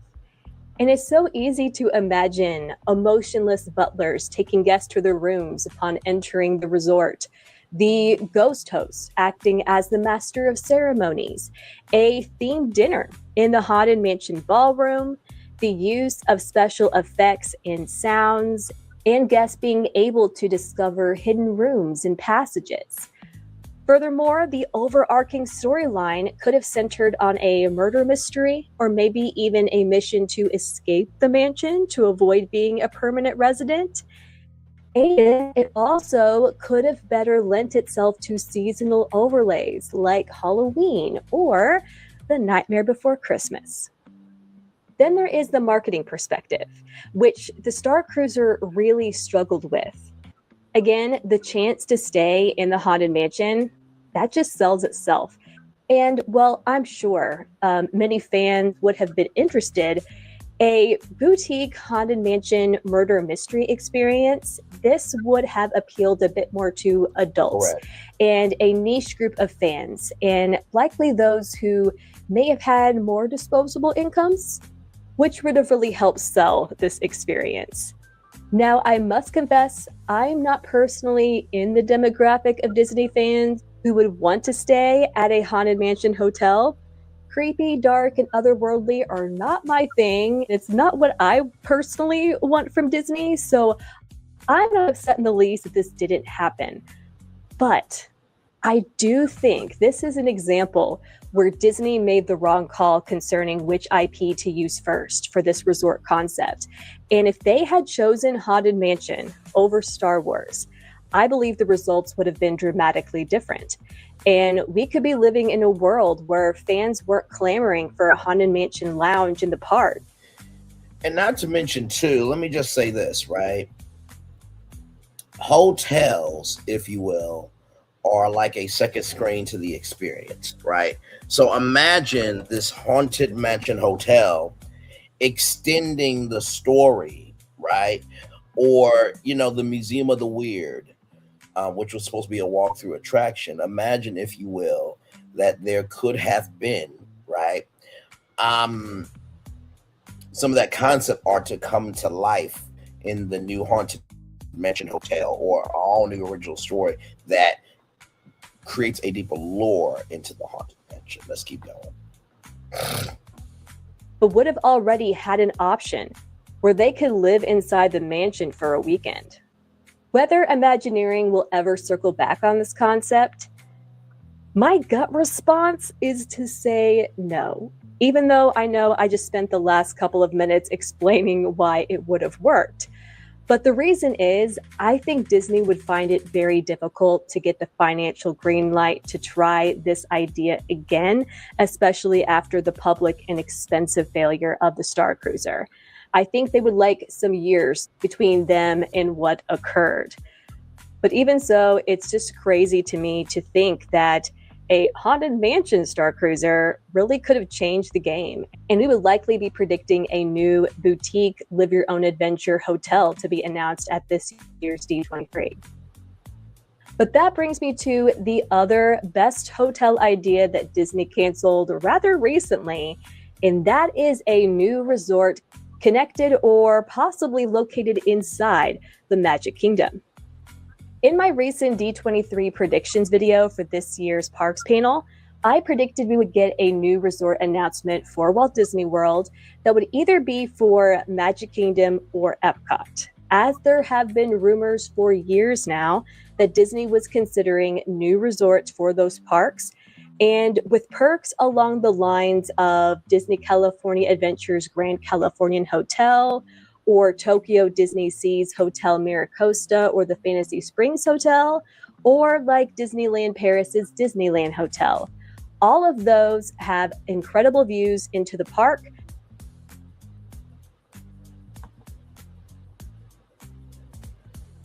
Don't worry, y'all. I may have to move the...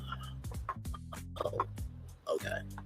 There we go. Okay, I may have to move the show for the Disney. Some occupy spaces in the park, and they offer incredible access. And while I argued that building a Magic Kingdom resort with this kind of access makes sense, since there is already construction going on and how much money they could make off those perks, due to some chatter from insiders, I ultimately went with a new Epcot resort as my prediction, just because there seemed to be a bit more recent evidence there. And then after publishing that video, we learned that through a deposition and documents obtained through the Freedom of Information Act, Disney was in fact considering not just one new Magic Kingdom resort, but two. However, they made the decision to abandon those plans in late 2024. We don't know exactly what location around the Magic Kingdom Disney was considering. Possible sites range from the area near the Contemporary, which is a theory I do not subscribe to two different sites between the Grand Floridian and the Magic Kingdom, which I do think were seriously considered, and then two sites literally beyond Big Thunder Mountain Railroad and behind the future location of Villains Land. My theory is that Disney was toying with a resort by Adventureland and then a second resort located behind Villains Land, with the latter option being the most likely at the time, since by August of 2024, Disney had announced Piston Peak in Villains Land, and land had been cleared in this very area, this very site, which is something I pointed out here on this channel several months ago. So if true, and if we were going to get a resort in this area, it truly would have been a first for Magic Kingdom in terms of the views it would provide from its resort rooms, as well as its lobby and its restaurants, as well as that highly coveted access directly into the world's most visited theme park. And of course, it probably would have been heavily themed.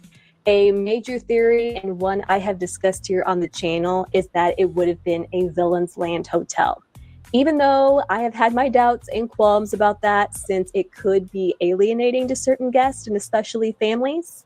But another possibility, and one that solves that aforementioned issue, is that it could have been themed to Disney heroes and villains, much like the Disney Destiny, which I still think may have been a testing ground for park concepts like this, as one wing of the resort could have been dedicated to Disney royalty and heroes, while the other the villains and antagonists.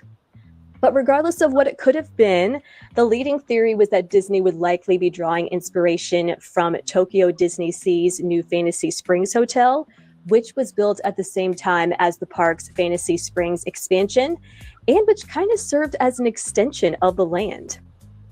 Not only does it work, but Disney had just done it. They have the experience, the know-how. Why not replicate that for Magic Kingdom? So the question now is, why aren't they building new resorts? Why aren't they taking advantage of how much money they can make by attaching a new resort to the park and monetizing those crazy perks that could come with it? Now, I'm going to just say this. I think the reason why they are not doing it right now is because you need the rides and the attractions and all of the parks to be at such a level that the demand, you feel it from the guests, where there is a purpose to build the resorts. And because everything is a construction site, it doesn't make sense to bring. Two is an idea, but one is a thought. And so if the park's not where they need to be, where if you can't think of one hotel, why two? I think that's the reason why. Let's keep going. And there were some videos and a couple of things I wanted to talk about in this one, but to get to the 8:30 show, I have to shore it up this live stream just a little bit, but I will talk about those in the next live stream. One answer is Disney's battle at that point in time with the state of Florida and the Reedy Creek Improvement District, which is now known as the Central Florida Tourism Oversight District. That whole drama is long and complicated, and I'm not going to get into it here, but the short version is, since the land that Disney was considering for these resorts was not already zoned for new projects, Disney just didn't think they could get the approval.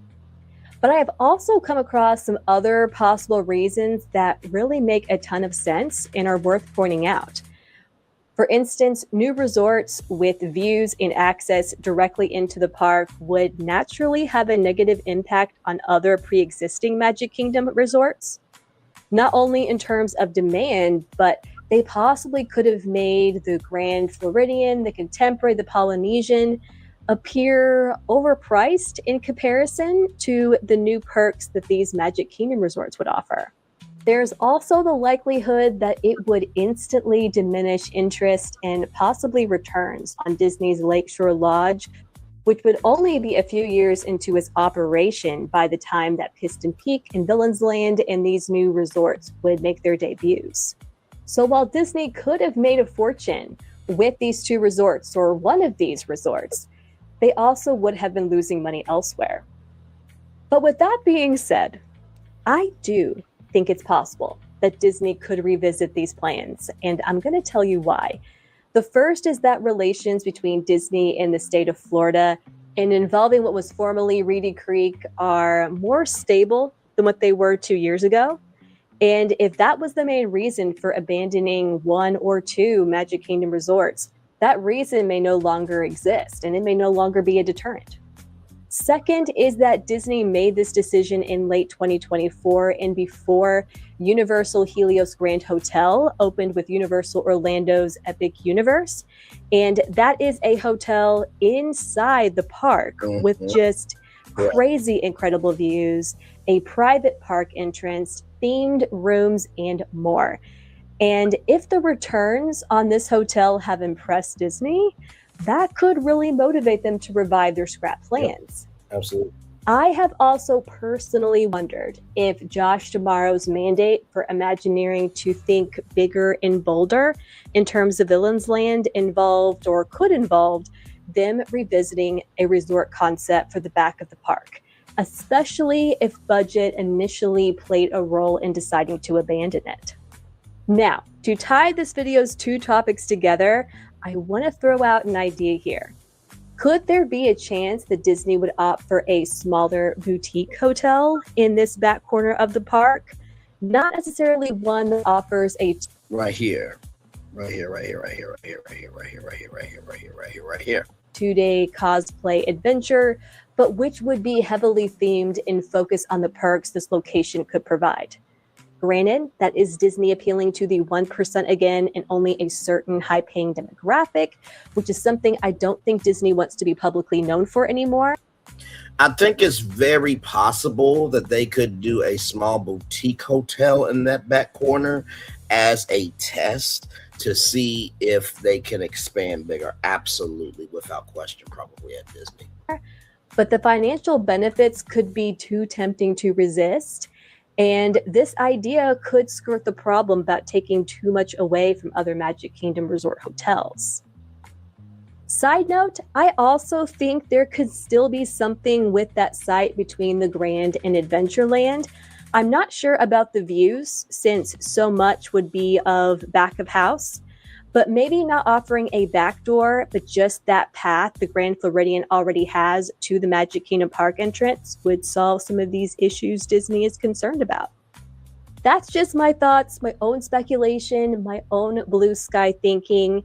But overall, while the reasons for Disney deciding not to move forward with a resort beyond Big Thunder and as part of the Magic Kingdom's expansion, along with choosing Star Wars over the Haunted Mansion for Disney's first Live Your Own Adventure hotel, all made sense at the time they were decided, I do think these two resort concepts would have been huge home runs in terms of guest demand and really could have changed the Disney World Resort hotel landscape as we know it. It really is kind of mind-boggling to think about what could have been. But now it is that time. I have questions for you. Do you agree that if Disney went with a Haunted Mansion version of the Star Cruiser, that it would have worked, that it would have been a success, and could have led to more boutique hotels? Would you be willing to pay a premium for a Magic Kingdom resort at the back of the park or possibly in the park and with views and access? What theme would you have liked for this kind of hotel? And do you think Disney was right not to move forward with their ideas? I think Disney was right to not move with their ideas because the resort is not at a capacity where the demand is needed. I think, remember how we talked about the Rose Parade ride? I think a Wandaganza hotel where each wand has a different power, because we all know Harry Potter is known for their wands, but Disney is also known for their wands too. And I think diving into the different powers of the wand would be really cool. The accessories, right? The items from the different worlds of Disney, I think could be a hotel. I don't think we have enough of those because usually when it's a hotel, it has to be a big thing. But what about the accessories that help facilitate the magic, right? So shout out to probably at Disney there for that. All right, we do have more. BFP Imagineering has some kind of imagination, live going on. I have 2 videos about Disney, but I'm gonna have to give y'all that in the next live here because I'm trying to shore up this live. Now, this content creator here, his name is, or his channel's name is, it's Logan. He is a new content creator right here. He has 942 subscribers, and he has a video saying Harry Potter and Simpsons leaving Universal Orlando 2028-29. So let's watch. So I was walking around Universal yesterday and I realized that Universal's getting rid of a lot of these third-party IPs. They're going to more original content, properties that they own in totality. And it made me wonder what these contracts with the remaining third-party IPs that they have in their parks look like. Are they going to be leaving soon? Are they going to be staying for the long run? And that's something we're going to dive into today. So we're going to go through every single third-party IP at Universal, Orlando, Islands of Adventure, and Epic Universe, starting with Harry Potter. Obviously, Hogsmeade dropped in 2010, was a massive success for Universal, saved Universal. Now, I'm going to be real with y'all. this is not going anywhere. Okay, I'm gonna just say that right now. I know that it's Logan's a new content creator, but there's no way, because you have the new HBO show, you have the Harry Potter Chicago store, and not to mention too, the fandom is way too big. This literally put Universal on the map to be able to expand the map. So I'm going to say no on this one. Universal's ass, by the way. It was unbelievable what it did. It's 16 years old this year, though. The deal is with Warner Bros. With J.K. Rowling as a creative kind of director for it.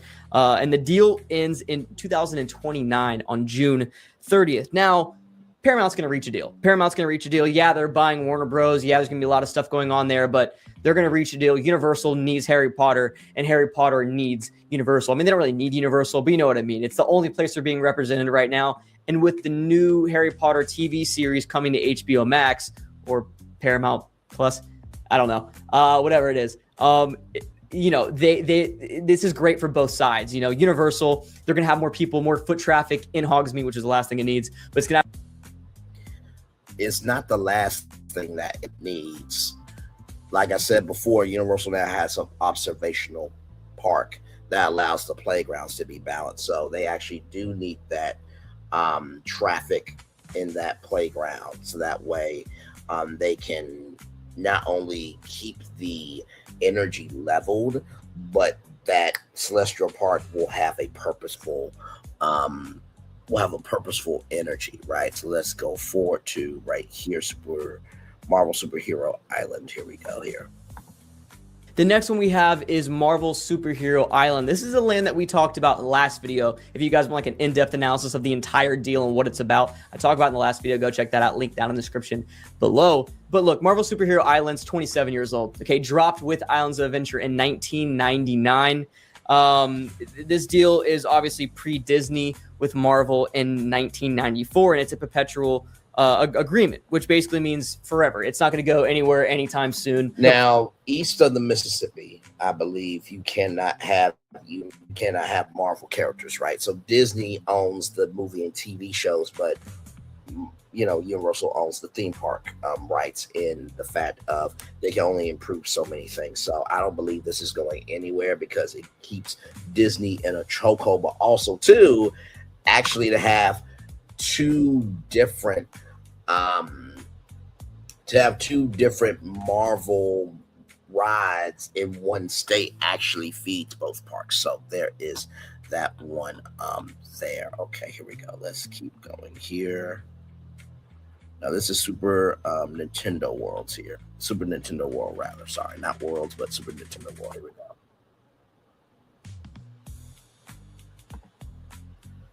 Come on. Shimon!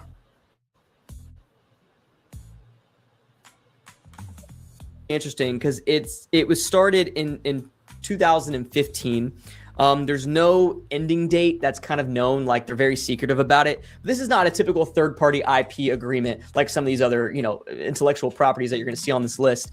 This is like hands-on creative partnership between Nintendo and between Universal and Comcast NBC. This is not going to go anywhere. These lands are going to be here forever, especially with Super Nintendo. I think they made is it in Japan? I think was the first Super Nintendo World, and then obviously over in Hollywood, and then here in Epic Universe, and now Singapore.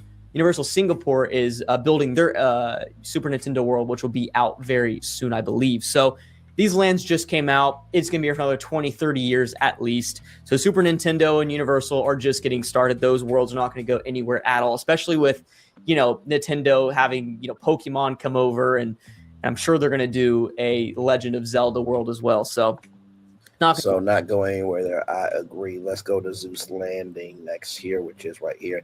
Now, it's interesting with Zeus Landing, right? Because I believe J.K. Rowling, right, did not know what to do. And so J.K. Rowling talked to the wife of Dr. Seuss, and the wife of Dr. Seuss reassured J.K. Rowling, and there it is there.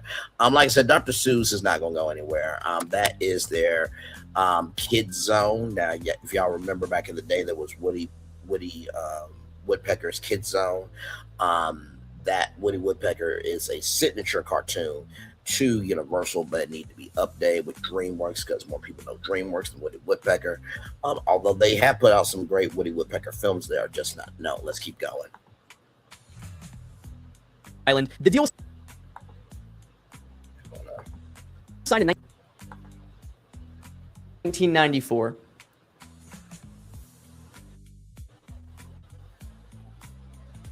Has been here since 1999. It's just like Marvel Superhero Island, a perpetual exclusive agreement, which means this will be here for as long as they want it to be here. The difference between this deal and Marvel's deal, though, with Marvel Superhero Island is they can do whatever the hell they want with it, pretty much. It's not like, Disney's dragging them down or restricting them. They have a lot of flexibility here, which is good, and I think this land definitely needs it. If you're not going to get rid of Seuss Landing, which I don't think they will for a long time, it's a fun kid area to have at Islands of Adventure and fun kid rides.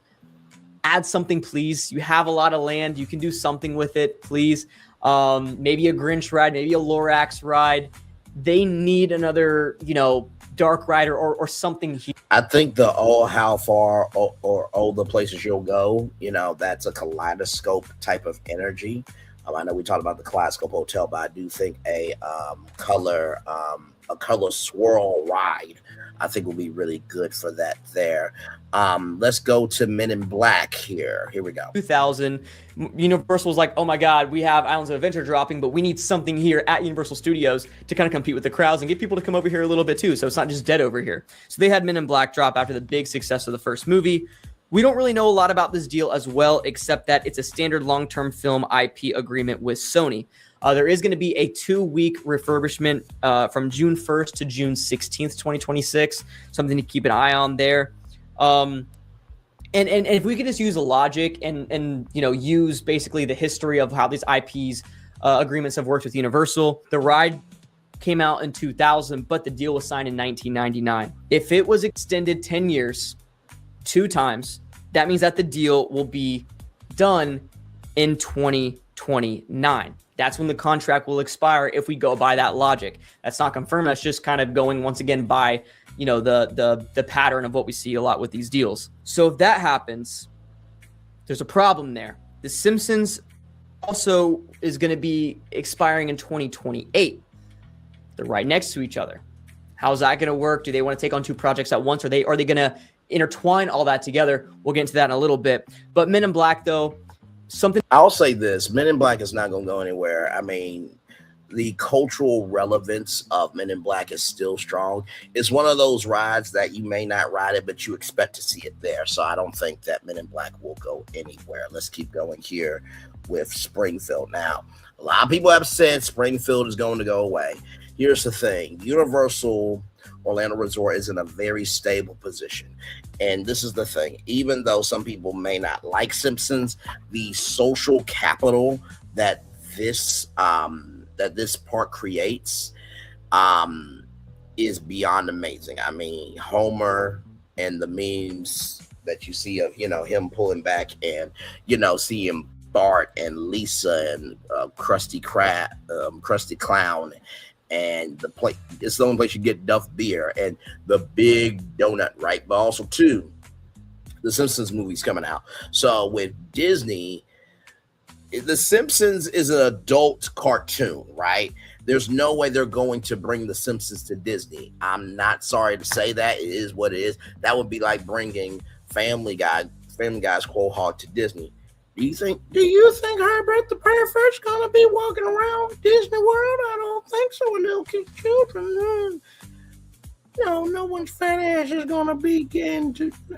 Herbert's not gonna be saying, "Get your fat ass back here. We're at Disney World. Let's have some fun." No, that's not gonna happen. Okay, so let's continue here. Don't worry, we're shoring this live up. Don't worry. That was signed in 2008, which means that it's going to be ending in 2028, very, very soon, 2 years from now. Thing is Disney now owns 20th Century Fox, which owns The Simpsons. So Disney can be a little aggressive here. Disney can say, "Get the hell out! This is our property. Get this the hell out of your parks in 2028." But there's a new Simpsons movie. It's the sequel to the Simpsons movie from back like in the early 2000s that they're coming out with in 2027, next year.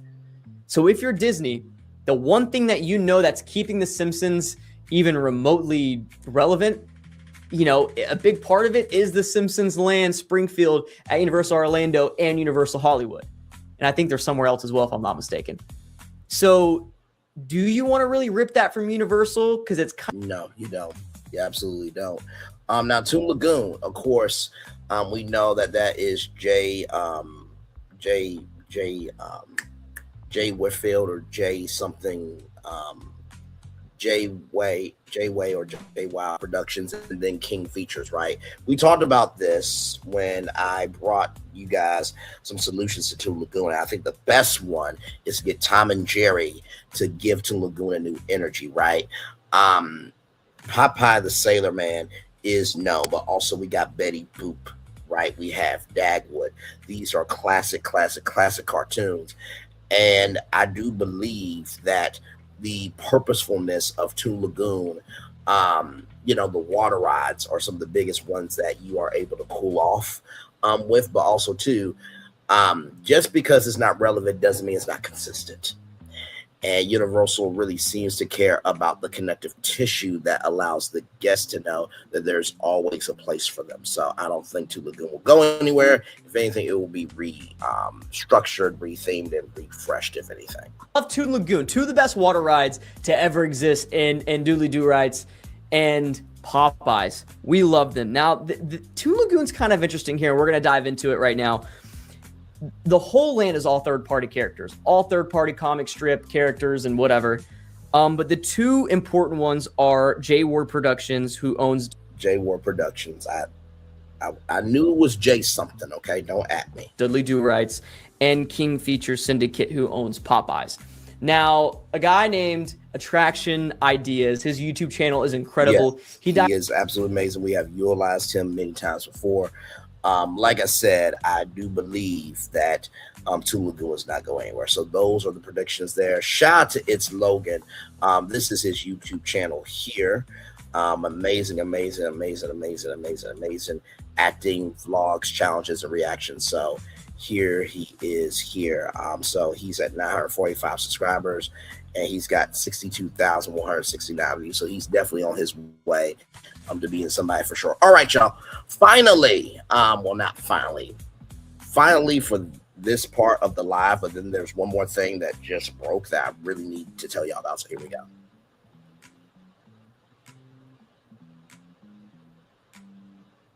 And we are going to go to that part place for this. Here we go. Are you ready for another nighttime spectacular in Orlando? Well, signs point to a full-on green light go for Epic Universe, Universal Studios' latest theme park and a darling across the industry, likely to get one heck of an upgrade and maybe even nighttime tickets. You will have to see to believe. We'll tell you all about it on the other side.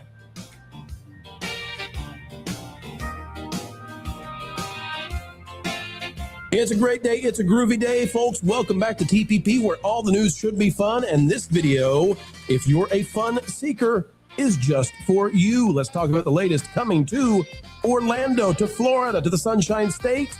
And my, oh my, is it ever great.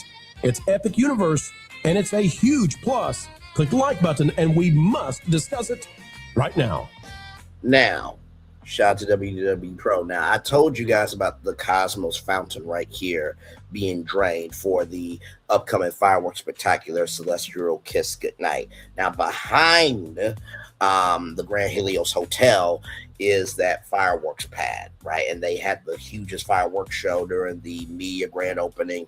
I believe it was during the 4th of July. I think Phil said I think Fullerton said that, and then of course New Year's Eve, right? But I want to pay attention to this thing right here: potential nighttime tickets to help manage the park capacity and demand. The group discusses the possibility of Universal introducing a nighttime only ticket that will allow entry during evening hours. Now, you guys remember those things in the ground? Those are RIFD potential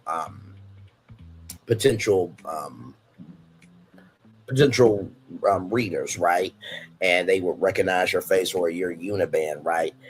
But here they're saying potentially that you get a nighttime ticket to come in at 7 p.m. and stay until 1 a.m. Now, personally, I think extra celestial hours would make a lot more sense than doing tickets. But if we remember those RFID readers, or, the uniband readers, Celestial Park could open up as another city walk, right? And if you guys remember when we did the Attraction Ideas Ride Capacity Live, and I added 6 new attractions along with a Celestial Cave, right? That could be a lounge and an arcade, or 7 new rides.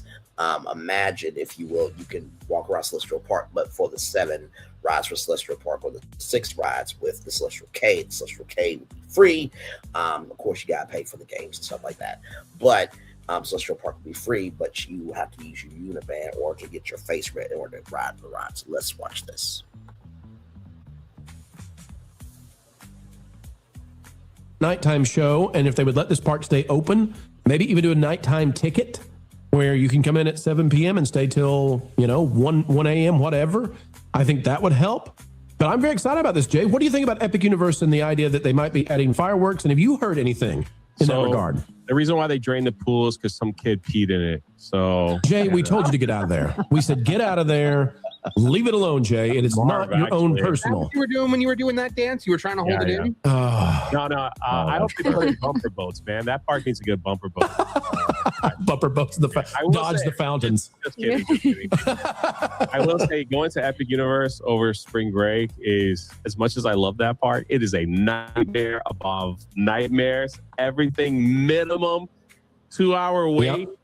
And it's like, holy moly, there's a lot of people there. But the Yoshi ride is worth it every time. Oh, I have never seen the Yoshi ride at 75 minutes. 75 minutes? Actually, we were there for Chris's birthday. It peaked at 130. I want to say either 130 or 140 minute wait for the Yoshi ride. And I'm like, that is a lot of people. At that park. One, it was 20 minutes. When I went with Pro and Lauren, it was at 90 minutes. And I said, wait, we're going to come back. We'll come back to this later because everyone rushes. Sorry, I'm just trying to shore up the live here so we can get to 8:31.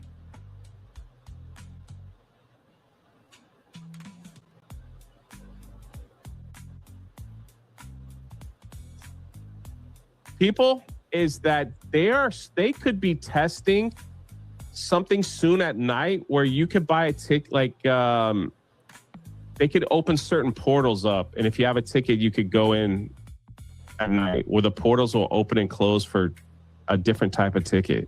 Oh, that's a cool idea. That'd be very cool. And there's some of those lands that are very different at night.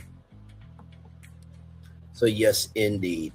All right, y'all, the last thing, and then we are nope. The last thing we're going to talk about here, and this is some big news, okay? So shout out to Travel and Tour World right here. We are getting close to time, okay? But you need to know about this. So the Legacy Store makes a nostalgia comeback.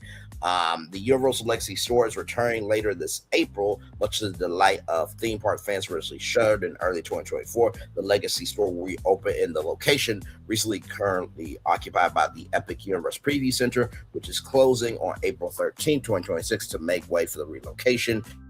The restored store will showcase retro merchandise and immersive photo opportunities tied to some of Universal's most iconic films and attractions, including E.T., Jaws, Back to the Future, and the classic Universal Monsters franchise. This move not only brings back long-sought collectibles and memorabilia, but also taps into the emotional connection many visitors have with Universal cinematic history, right?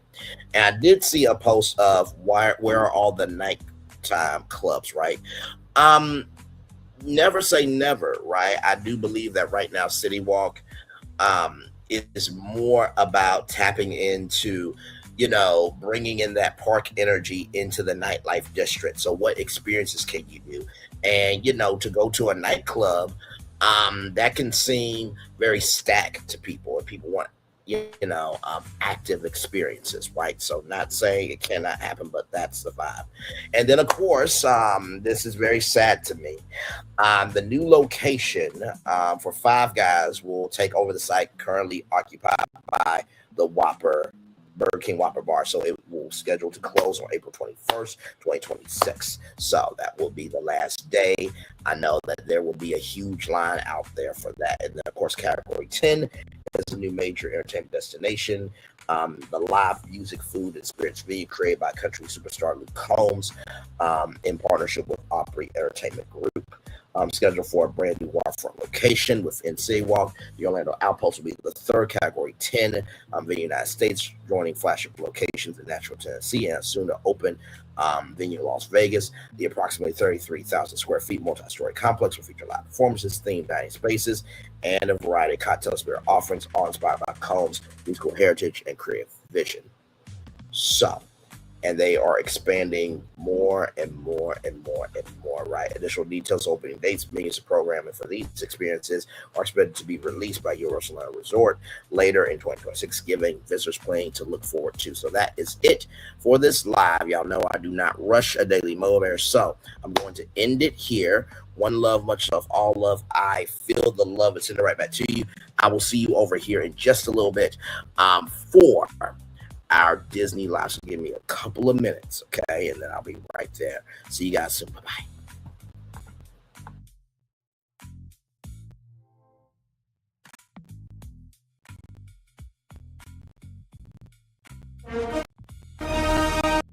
For a journey beyond imagination, beyond belief, beyond anything you've experienced before. Universal Epic Universe, a new theme park where you'll step through extraordinary to 5 immersive worlds. Prepare for a world.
In the wizarding world.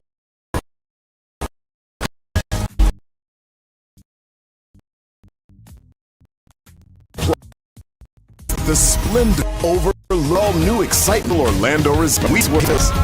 A variety of dining and where you'll find at Universal. Positive stuff to talk about. Besides line, positive stuff to talk. Positive stuff to talk about. Line all the thing. Mind in trouble. Trying to get the stuff to talk about. All the child Bradman over there doing his thing. Minding his GD business. Staying out of trouble. Trying to get the folks some positive stuff to talk about. Besides lying all the damn time.